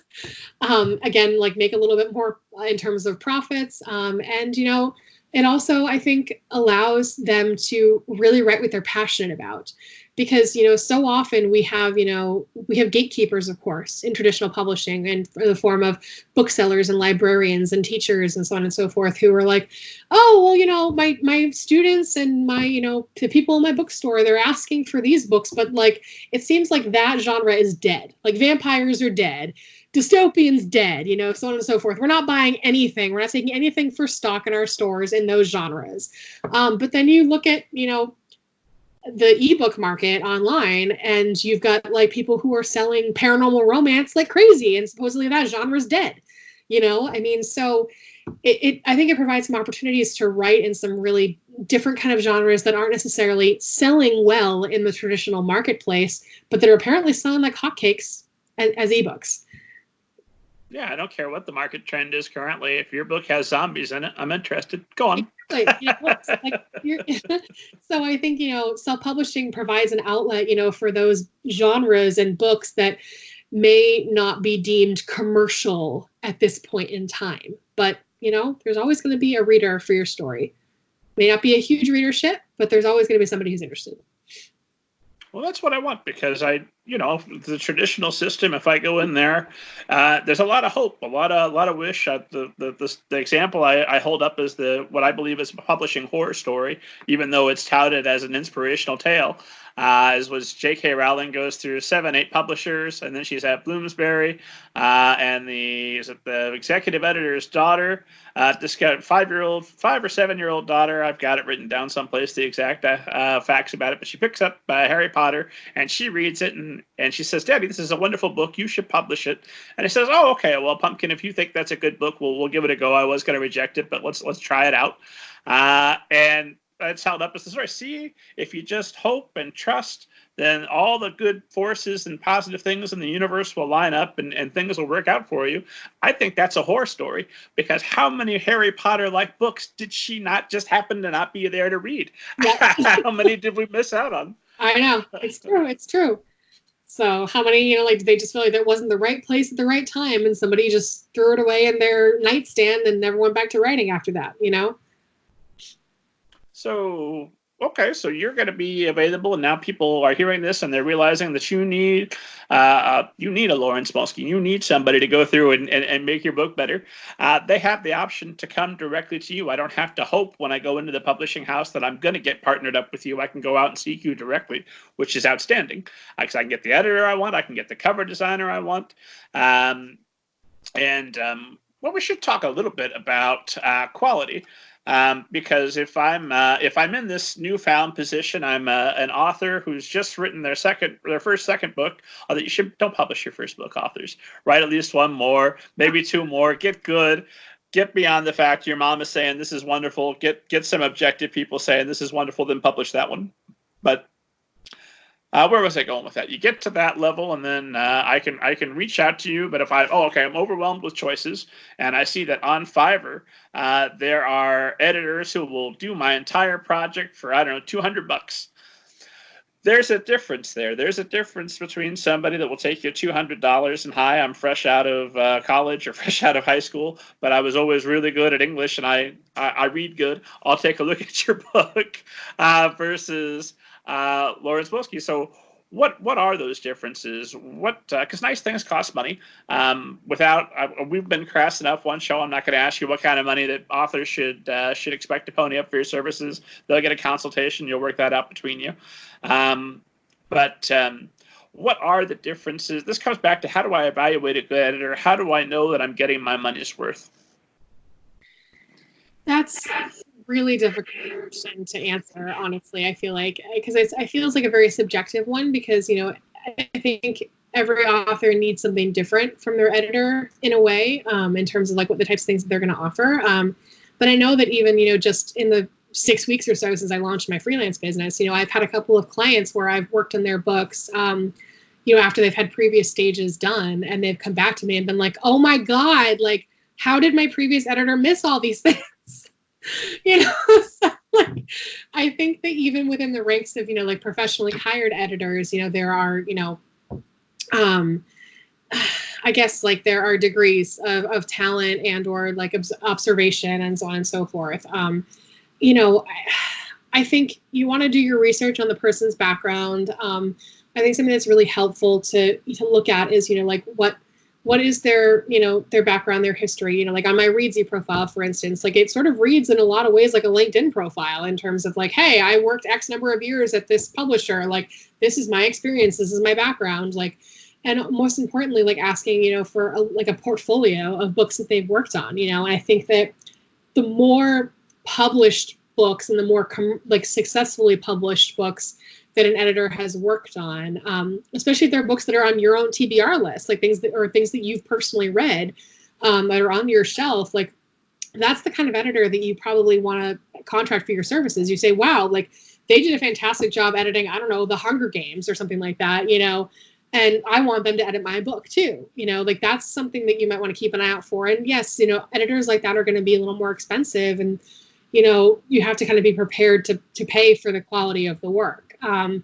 again, like asking for those samples, those sample edits, I think are a really helpful thing to be able to give a discerning eye in terms of what you think you're going to get.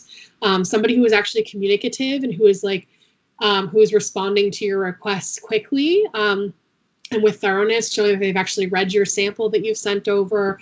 If they're responding to the genre that you actually that you're writing in, like if they've actually edited that genre before, I think is really, something to keep in mind, because if you're approaching an editor whose specialty is contemporary romance and you have an epic YA fantasy, that may not be the best editorial fit. They're probably amazing at editing like Nora Roberts type books, but maybe not necessarily a Sarah J. Maas. There are certain, aspects of editing that are universal across the board in terms of like, oh, this sentence is awkwardly phrased, like I can fix that and everything. But in terms of, like really pulling out world building details in fantasy, for instance, or really like enhancing the romantic arc, or those really romantic first kiss moments in a relationship or something like that, like there's a very big difference between those types of things when you're editing. We talked a lot about your personal love of fantasy and one of your expertise. And then obviously I assume that all things romance, you're going to be an incredible resource. What other genres and types of projects are you interested in working on? And are there any types of genres or projects where you would be a terrible choice for? Never, ever, ever come to me for horror. I can't edit horror. Like, I am a big scaredy cat, and it's not my area of expertise. So horror is definitely not the thing that you want to come to me for. I would say that, like traditional nonfiction projects are also not necessarily my forte. I did a nonfiction anthology, which was, of course, a collection of essays. That was something that I felt very comfortable working on, and because it was a lot of personal experiences, and again, it was like short form essays. It was about a topic I felt very passionately about. But the traditional nonfiction isn't necessarily the kind of thing that I would normally work on. So the things that I do enjoy working on, pretty much everything within the scope of young adult. I've worked on a lot of different genres within YA. Fantasy and sci-fi, of course, being kind of like the predominant things that I worked on previously. But I also, like traditional contemporary fiction. I've worked on within YA. So, for example, Don't Read the Comments by Eric Smith, which is coming out in January. That's a contemporary issue-driven story set in the YA space. It's about video gaming. This online streaming gamer who is being bullied by really horrible online trolls, and she winds up meeting this really sweet, wonderful, aspiring game writer online through this game that they play together, Reclaim the Sun. And the story is told in two different perspectives, and anyway, they fall in love, and it's delightful and wonderful. And I've done some historical as well, like both. Primarily the experience that I have personally had with historicals has been with a little bit more recent historical. So I edited a book called Rebel Girls by Elizabeth Keenan, which was set in the 90s in Baton Rouge, Louisiana, in the wake of the abortion protests of 1992. So that book was really great because it's a very bipartisan read in the sense that it's got two sisters. One is pro-life, one is pro-choice, and they're trying to find a way to kind of bridge their differences to combat some rumors that are going through the halls of their high school, which is a Catholic, very pro-life high school. So the main character is pro-choice, and that presents some issues for her, of course.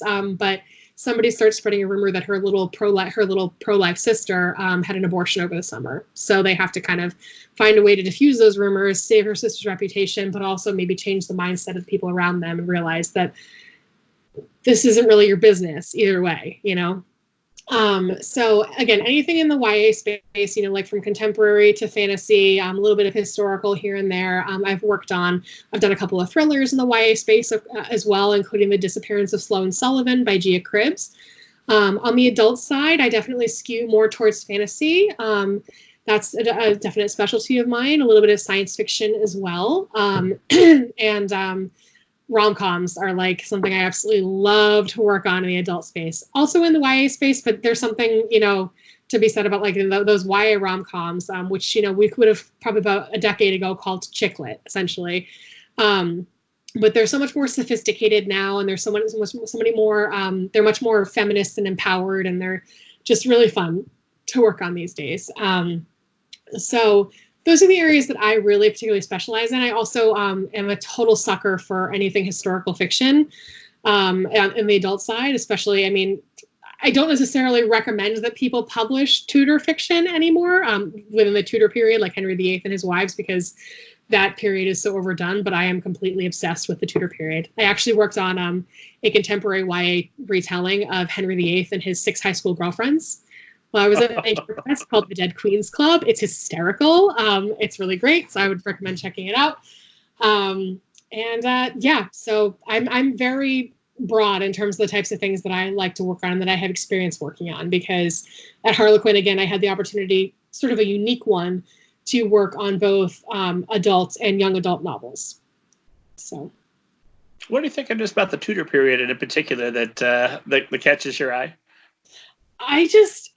So part of it is the sort of the enigma that is Henry VIII, in the sense that he had this just like incredible charisma about him, that really drew people to him. But at the same time, he was sort of a sociopath, and definitely, like a complete narcissist, and, was obviously prone to extreme fits of anger, and everything. So he's just like this very interesting character, I guess, to follow. But more importantly, like, I find his wives to be very fascinating, and their experiences, and being on the receiving end of, Henry's both love and hate, and reading about like the different places that they came from and the experiences that they had and what it was like to kind of like step into the roles as the next queen who might die. I just in general find all of those women very fascinating. And of course, Henry VIII's daughters as well, particularly Queen Elizabeth. I find her experience, and then Mary Queen of Scots, I find her very fascinating as well. That whole just family, I think, is very intriguing.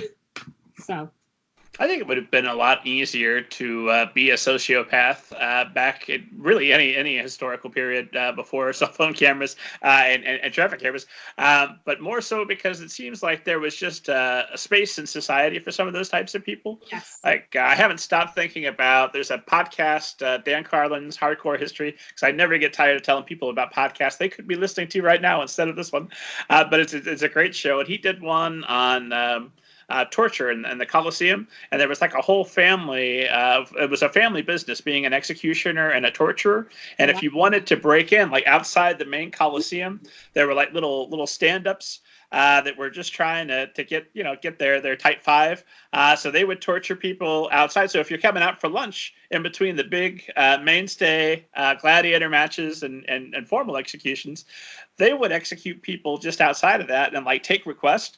And so I think, okay, well, this is clearly a portion of society that we had for this. There was a need for this person apparently for generations and generations and generations, and now we come to our modern age, and that position's not there anymore. It's in their heart. It's they have that author-like feeling about wanting to do that, and what are they supposed to do with that now that position's not available? It's true. I never thought of it that way. I don't know if they've like since become like our like this era serial killers. I don't know if that's who they are now or what, but like maybe that's what they decided to do instead. It is really interesting, like, thinking about like the various professions that once existed, in bygone years and how they don't exist anymore, and like what. Yeah, it's interesting to think about, like if you were living in if I was living in another life and I didn't have the option to be a book editor, what would I do? And I don't really know what that would be. Probably a cupcake baker. And that, of course, is the reason to seek you out, is because I assume after a project, maybe 2 projects, things go well, the book does well. There at some point in your future could maybe be a cupcake, or maybe even a piñata cake if you play your cards right.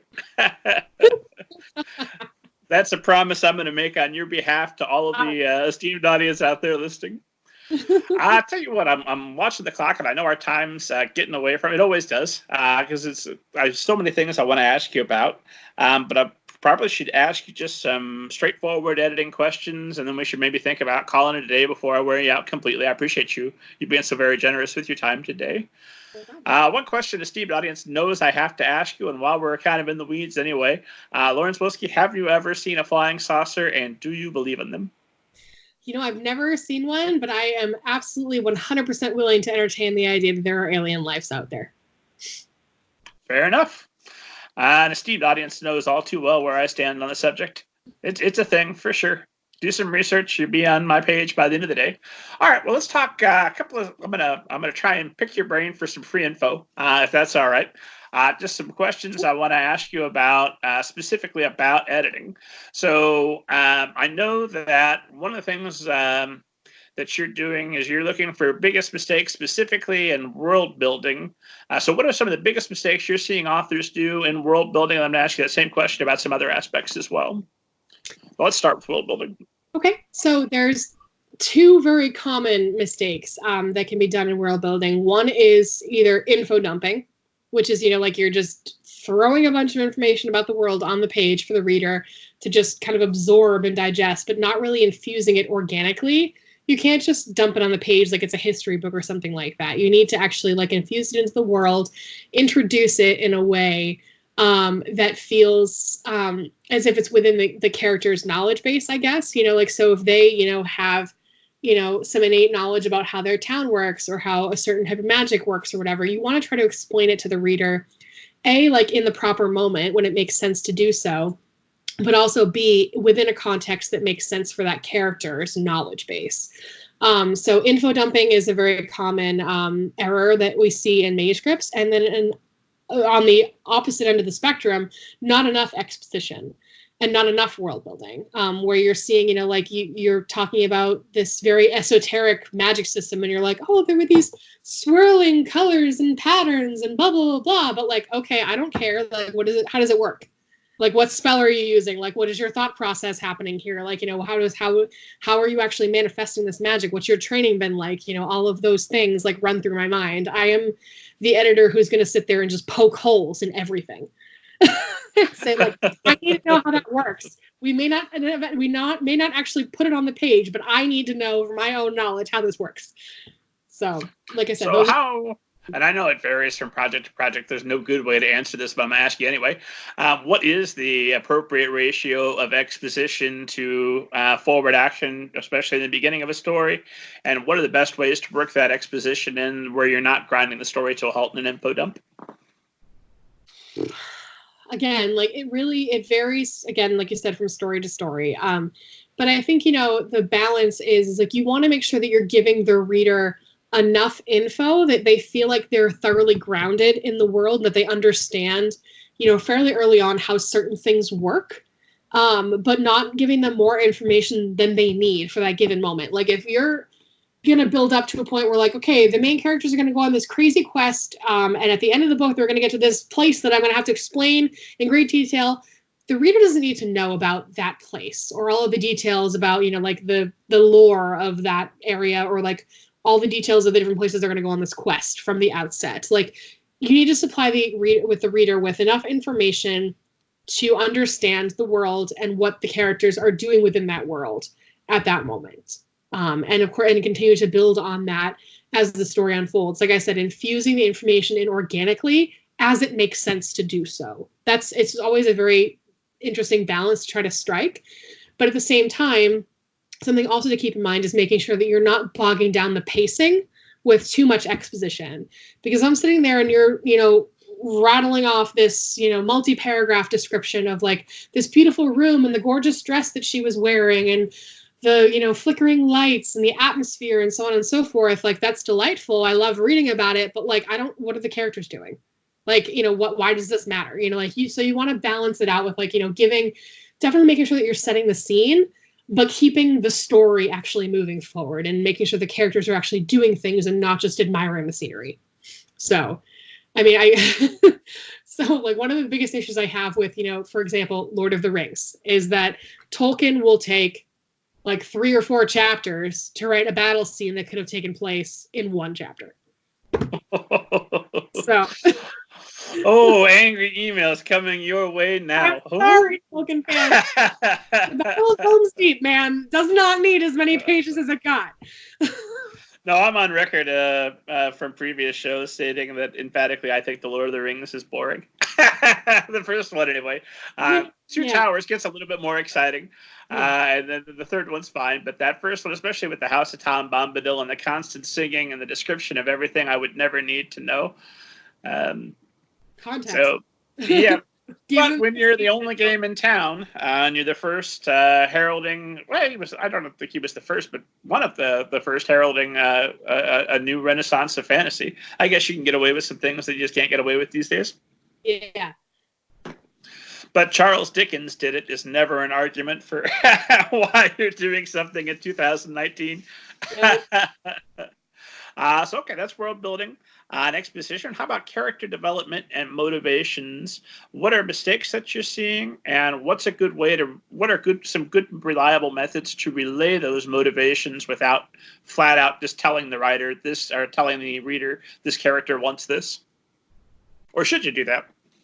I think that there are, there's ways to subtly build up what the character motivations are by the way that they react to things and the way that they interact with people within the world.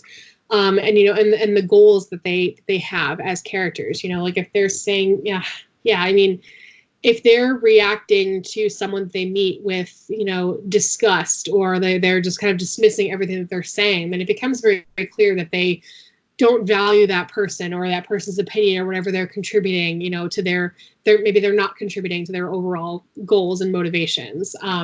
Whereas if they have a mentor that they're like worshiping at their feet and, like taking everything they say as like, biblical context or something like that, then that gives some clues and in terms of like, what their priorities are and, like what they're trying to accomplish. And again, like, as if they're saying like, I want to go here and do this and all of that. Yeah. I mean, there are ways to subtly infuse those things into the manuscript without spelling out like, this is my goal and I'm going to achieve it. That can work in certain contexts, like especially if you're if that's the kind of voice that you're writing in, like I definitely worked on a book recently that, like did a lot of that fourth wall breaking. If you're talking to your audience and you want to tell them what your motivation are, then sure, like that totally works. But most of the time it's something that's, very subtly infused, and unveiled over the course of the story. And not necessarily set up right from the get-go. Another question I'll ask extemporaneously, because something I've been struggling with myself, is I want to avoid the Hemingway-esque, is that a thing? The Hemingway-esque section of dialogue where it's hills like white elephants is the story I'm thinking of, where it's just line of dialogue, several lines without even a form of speech attribution. You just have to keep track of who's talking. I don't like that. I think most of the time, unless you're Hemingway and you're doing it for effect, and even if you're Hemingway, maybe add some description. What I see is two talking heads against a green screen. That world is not alive. But I'm also going to ding you if you spend 3 paragraphs telling me about the candelabra when I want to know what's going on with the characters. Yeah. It's another one of those things that's going to vary from story to story, book to book, all that stuff. But is there in general a good rule of thumb you have for how much description should be on a page versus how much dialogue, and keeping those scenes from one of those two extremes? So in terms of I'll focus more on dialogue in this context. So in terms of, the talking heads, as you're saying, and the missing dialogue tags, I think that you can really only get away with maybe 3 or 4 lines of back and forth dialogue in terms of character A says this, character B says that, character A, character B. I think that's about all you can get away with before the reader starts to lose track of who's speaking. And when you need to really infuse in some dialogue tags. And, also within that, I think that it's really important, when there is a certain, you don't necessarily want to have reactions after every single thing that a character says. But if you're having half a chapter is largely just this conversation back and forth between these two characters, and there's not really a lot else going on except for talking, we need to, first of all, that shouldn't happen. Just end of story. You shouldn't be spending that much time on just dialogue and a conversation between two people. But if that is necessary to the story for some reason, you need to break up that dialogue with, at least dialogue tags, like he says, she says, whatever, but also reactions to what's being said. In terms of is the character saying something shocking? Are they imparting really bad news that you're going to cry over, or are they, is it really joyful, news that they're going to, jump up and cheer about?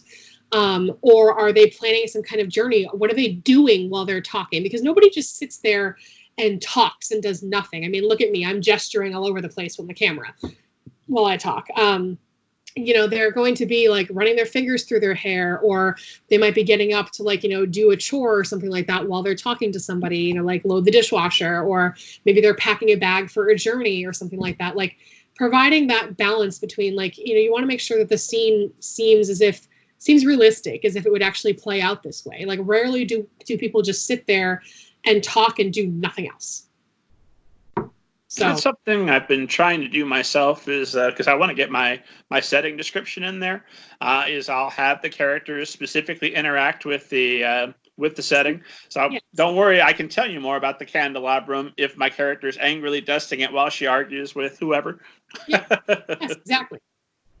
So I mean, yeah, there's a balance to be struck there between you can definitely adequately set the scene while this conversation is happening. And it makes it more interesting for the reader too, because then they can actually see what's going on around them, actually giving some context for the surroundings and the background of this conversation is important. And then, emotional depth was the other thing that I wanted to ask you about, because I know that's an expertise of yours. How so subjective of how much emotional depth should be there, and how to know when you've achieved it? Because it is a fine line. If you go too far and you get schmaltzy, what is it? Is it Oscar Wilde that said he was crying tears of laughter at Charles Dickens by the end because it was, bring on the terribleness for the orphans, continue to emotionally manipulate me. You don't want to go that far, but you also don't want to be so dry that there's no emotion. What are some telltale signs you look for when you're trying to decide where we're at on that spectrum of how well the emotional depth is going, and what's on the page versus what's below the surface? So I think, something, of course, in moments of dialogue, I think is actually the place where emotional resonance and emotional depth is a place where it's actually difficult to make sure that that's on the page. A lot of times authors will start to rely on what the characters are saying, and they're showing their reactions through dialogue and what people are actually saying, instead of showing those internal reactions. Because rarely do we just, like somebody says, oh, XYZ, and you're like, oh my gosh, I'm so shocked. Like, that's not what you say. You have this, like, internal physical reaction, and you have a thought process that happens in your head, when news is imparted to you. You have, like, and they happen in an instant. Like, it's a flash. And we don't even really think about it, I think, in those moments when it's happening to us in real life. But you need to spell those out for the reader on the page and say, like, if they're given, some shocking news, they're going to take a second to process that and think about it. They're going to feel, like their stomach churning, or like they'll like kind of startle back. Their shoulders will tense, or, like they'll grit their teeth, or their hands will shake, or, something along those lines, to give us a clue as to how they're reacting to this. Like, it shouldn't just be like, a quick rebuttal back, in terms of, like, oh my gosh, like, that's crazy. I can't believe that happened. Like, there should be more depth to it, and that's the thing, is that emotional depth doesn't necessarily just need to be like, oh, we're wallowing in our feelings and, feel bad for the orphans like Charles Dickens and so on and so forth. It should be just that you want to be in the character's head. Like, that's really what I mean when I talk about emotional depth, is making sure that I actually understand what's going through the character's mind pretty much at any given time, whether that's through a combination of dialogue or, physical internal reactions, thought processes, how they react to their surroundings, and so on and so forth. Like, you want to feel as if you are that character, and as if you're living this experience through that character's eyes and body, and so on and so forth. You can't just, that's where, the difference between showing and telling comes in, is, you can sit there and you can write a lot of dialogue back and forth, or you can, say, like, oh my gosh, so-and-so felt shocked in this moment. Like, she couldn't believe it. Like, that's telling, whereas, like, showing those, that stomach churning, those hands shaking, the blood rushing to your cheeks, or, the dread creeping up your spine, those kinds of things, are what really tell us how the character feels. It helps us live in that moment with them. Saw a brilliant tweet that I can't remember who said it, but I retweeted it. So check my timeline, esteemed audience, at MG Ninja. But somebody said that you've been told show, don't tell, but you should say experience, don't tell. Show us the full experience of the character. So, oh my God, where was that back when I was in high school and starting this? I really could have used that advice. I really love that. Yeah, because that's really what it is. It's not like, showing the reader, it's allowing them to experience the world and the character with you, and everything that they're going through. Like, you should feel as if you're living it in their shoes.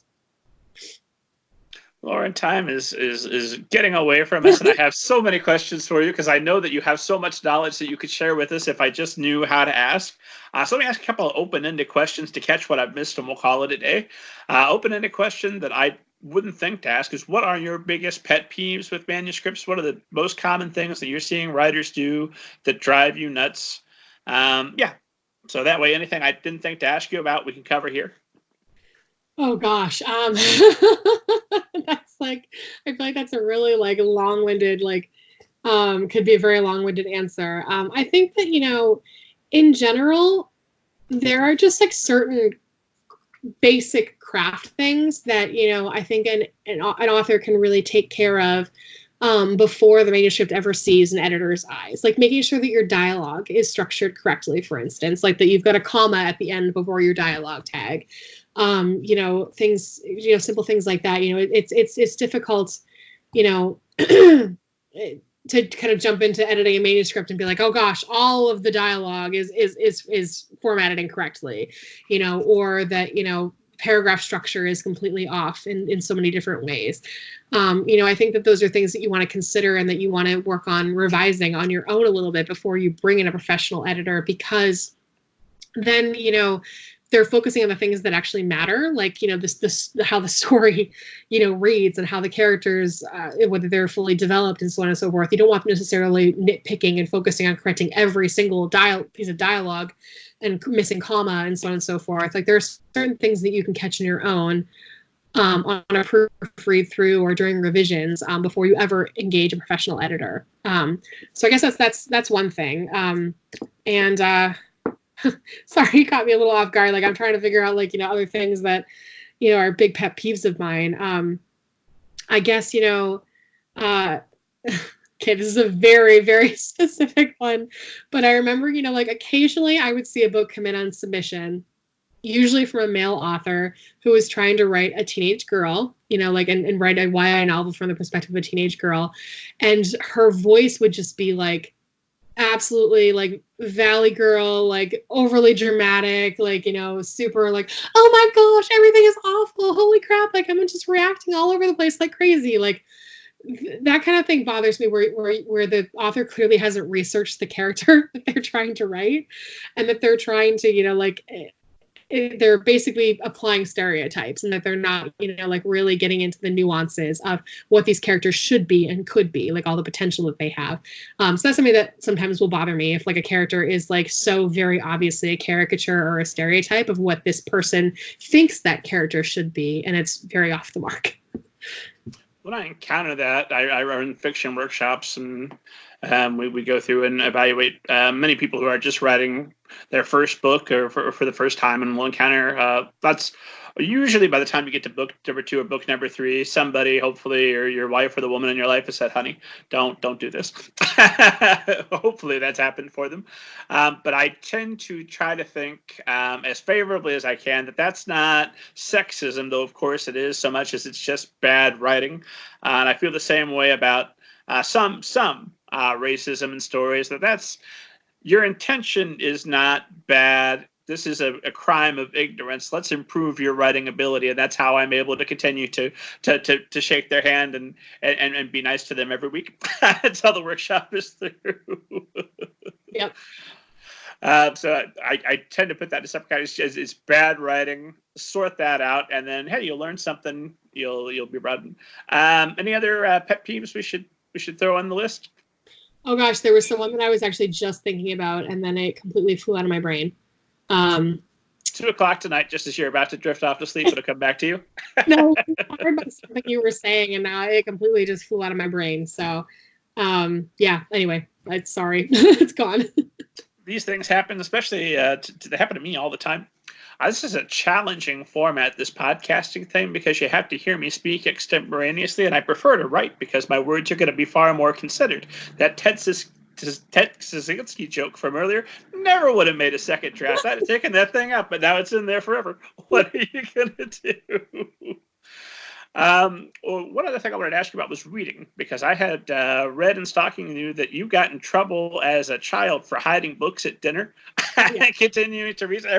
I would think every parent's dream that you're that motivated to read and you love the books that much. Has your relationship with books changed over the years of working so closely with the book? I assume it's changed, but are you still able to kick back? Okay, it's the weekend. I've done all the work I have to do. Now it's time to read something fun. Oh yeah, definitely. And I actually have sort of a especially when I was working for a traditional publisher, I had kind of a method to my madness, if you will. I would, whenever I had to read submissions for work, or if I had to read a manuscript that I was working on or something like that, I would read it on my Kindle that the company had supplied to me, so that all of my reading would be done on the Kindle for anything that was work related. Versus, if I was reading for fun on my own, it would either be a print book, of course, or reading on the Nook app on my iPad. So would actually have 2 completely separate devices for my reading, basically. And that actually still is kind of how I format things. I just bought myself a Kindle. on Black Friday because there was a great sale. Yay. Me too. They're fantastic. Yay. So that'll be like, when I'm like doing manuscript assessments, I'll read them on that and everything. I'll continue to read on my iPad. I actually do a lot of digital reading now, more than I ever expected that I would, even for enjoyment. But yeah, I mean, for the most part, I'm actually able to turn off the editor brain to be able to enjoy books. Every now and again, I will come across a book that, where something about it will just really niggle at me. And I'm just like, no, the world building could have been so much better if I'd been the editor on this book. It happens pretty rarely, but when it does, it just bothers me so much. And I can't get out of the editor brain. I just sit there and I think about it the entire time I'm reading it. Oh gosh, and there was this one instance I remember the very first time this ever happened. I won't mention what book it was, but I remember we had assigned a book for my book club. We were reading. We used to do like a YA fantasy and historical, like fantasy and historical fiction book club, and so there was a book that we were reading. And I started reading it for book club, and I was just like, this seems so familiar, but this book just came out. There's no way I've read it before. Like, what is going on right now? And I'm reading, and I'm like, I've read this. I've read this book before. Like, I know I've read this book before. And it occurred to me that I had actually rejected it. About a year or two before that. And I was like, oh my God, it was the first time it had ever happened to me. It was the weirdest experience ever. Because I kept reading it. I'm like, I swear I've read this book before. It's so familiar. It's so derivative. And then I was like, no, I rejected this book. And I was totally forgot about it. I think they changed the title and stuff. But like largely there hadn't been like, I don't know. I would have done more editing on the book. Let's just put it that way. So like it was just very, because it hadn't really changed much at all since I'd seen it on submission and passed on it. So that was a very weird experience. But obviously it was a good submission to you because it was up your alley if you ended up reading it for fun later. Yeah. Yeah. So that's, always really, and there haven't been like a ton of instances where, books that got away, I've gone back and actually had time to like read them when they've been published. Like I do actually want to do a little bit more of that now that I'm, outside the industry and have a little bit more time, like going back and reading books that I like lost at auction or something like that, or that they went with another house or something, and going back and being like, what did that editor do with it? Like, what could I have done better? But I also try not to do too much of that. How were the sales numbers? Oh, I could have got those up. I mean, that's not always like so much in an editor's control. You know what I mean? Like, yes, like there's, a certain amount of the sales can of course come, from the quality of the book and like, all the word of mouth that comes from having a really great, fantastic book with great reviews and so on and so forth. But by the same token, like a book that gets 5 stars, from various different, outlets can go on to sell peanuts, or a book that, gets tons of terrible trade reviews can go on to sell millions of copies. Like it, quality is sometimes has something to do with it, but also, if there's an addictive quality to your story, or if you have just a really good marketing campaign, good publicity, like that's, every bit as big of a part of promoting a book as the actual content itself. You want to, of course, put the best book out there that you can, but at the end of the day, if it gets no marketing support, who's going to find it? Well, if I come to you with my project and I want to pick your brain about marketing, is that something that you offer additional help on? I mean, it's not, I will say it's not completely my area of expertise. There are certain things that like, I know from my years working in an in-house as an in-house editor, there are certain things that I can say, hey, I know for a fact that like our marketing team would never do anything like that because it's a waste of money. Like there's like, for instance, for a young adult audience, Facebook advertising is a waste of your dollars because teens aren't on Facebook. Like it's just, that's where it is. Like they're on Instagram, they're, so a storygram tour or something like that is really kind of like the thing that you want to pursue for that younger audience, so things like that, like, just general know-how. Yes, I can provide some guidance in that respect, but I am by no means like a seasoned marketing guru. So. Lauren, I'm gonna call it, because this is a privilege and a pleasure, and I know that I will continue talking your face off, and you'll be polite and continue to talk to me and not stop me from talking your horse, and then later you'll be like, why was it so long? So I want to stop it while everybody's still having a good time. So here's my last question for you, and we'll call it a day. And my last question is always some variation. If there was one bit of advice for all the authors out there who are listening, if there was one thing you could, one or two, however many things you want, that would make their path easier, that one thing they could do to immediately improve their writing, improve their odds of being successful within publishing, however they decide to publish, what wisdom would you impart to them? I First of all, keep writing. Like that's I think the big thing is making sure that you're always continuing to hone your craft and, continuing to write books. Like you said, don't publish your first book. You end up publishing like your third or your fourth or your second book, even if the first one doesn't pan out, continue to write, because with every book that you write, you're going to become a better writer. And the other piece of advice that I would give is, don't be afraid to share your work. I know that it's really scary to share it with people and to get that outside opinion because people might hate your book. Like it is what it is. People are going to love it or they're going to hate it, and there's going to be people from both sides of the spectrum among your readership. And I think not being afraid to listen to criticism, especially if it's offered constructively, that's something that's, I think really important for authors to keep in mind is, that feedback when offered in a constructive way is really great to listen to and to weigh and to try to incorporate into your manuscript and your writing. And that every opportunity that you have to, form critique partnerships and, get beta readers and so on and so forth is an opportunity, to improve your craft.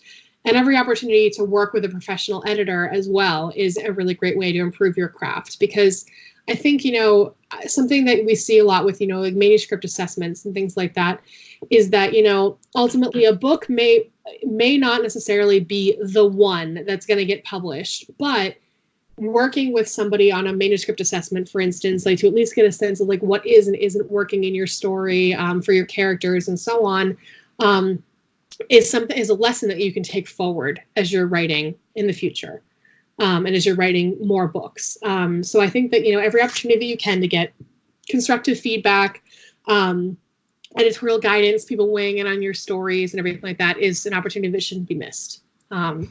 So those are just two, I guess, big pieces of advice. Well, there you have it, esteemed audience. If you've listened to this entire interview and haven't come to the conclusion that you need to reach out to Lauren Smulski right now, before there's no availability whatsoever, and get her input on your book, I don't know what to tell you. This is an amazing conversation. I so appreciate you being so generous with your time this afternoon. Please remind esteemed audience where they can find you online once again. You can find me on my website at laurensmulskiliterary.com. You can find me on Twitter at LaurenES, as Lauren Smulski Literary on Facebook. Or you can email me actually at smulski.editor@gmail.com. Well, there you go, a direct line. Reach out, esteemed audience, make your dream happen. As always, keep up with the show, keep up with me at middlegradeninja.com. Don't forget to download your free copy of Banneker Bones and the Giant Robot Bees. Get yourself a copy of the Book of David Chapter 1. And pay money for pizza delivery. It's great. It'll be a fun time. And if you are somebody who would love to be on the show, I'd love to have you on the show, probably.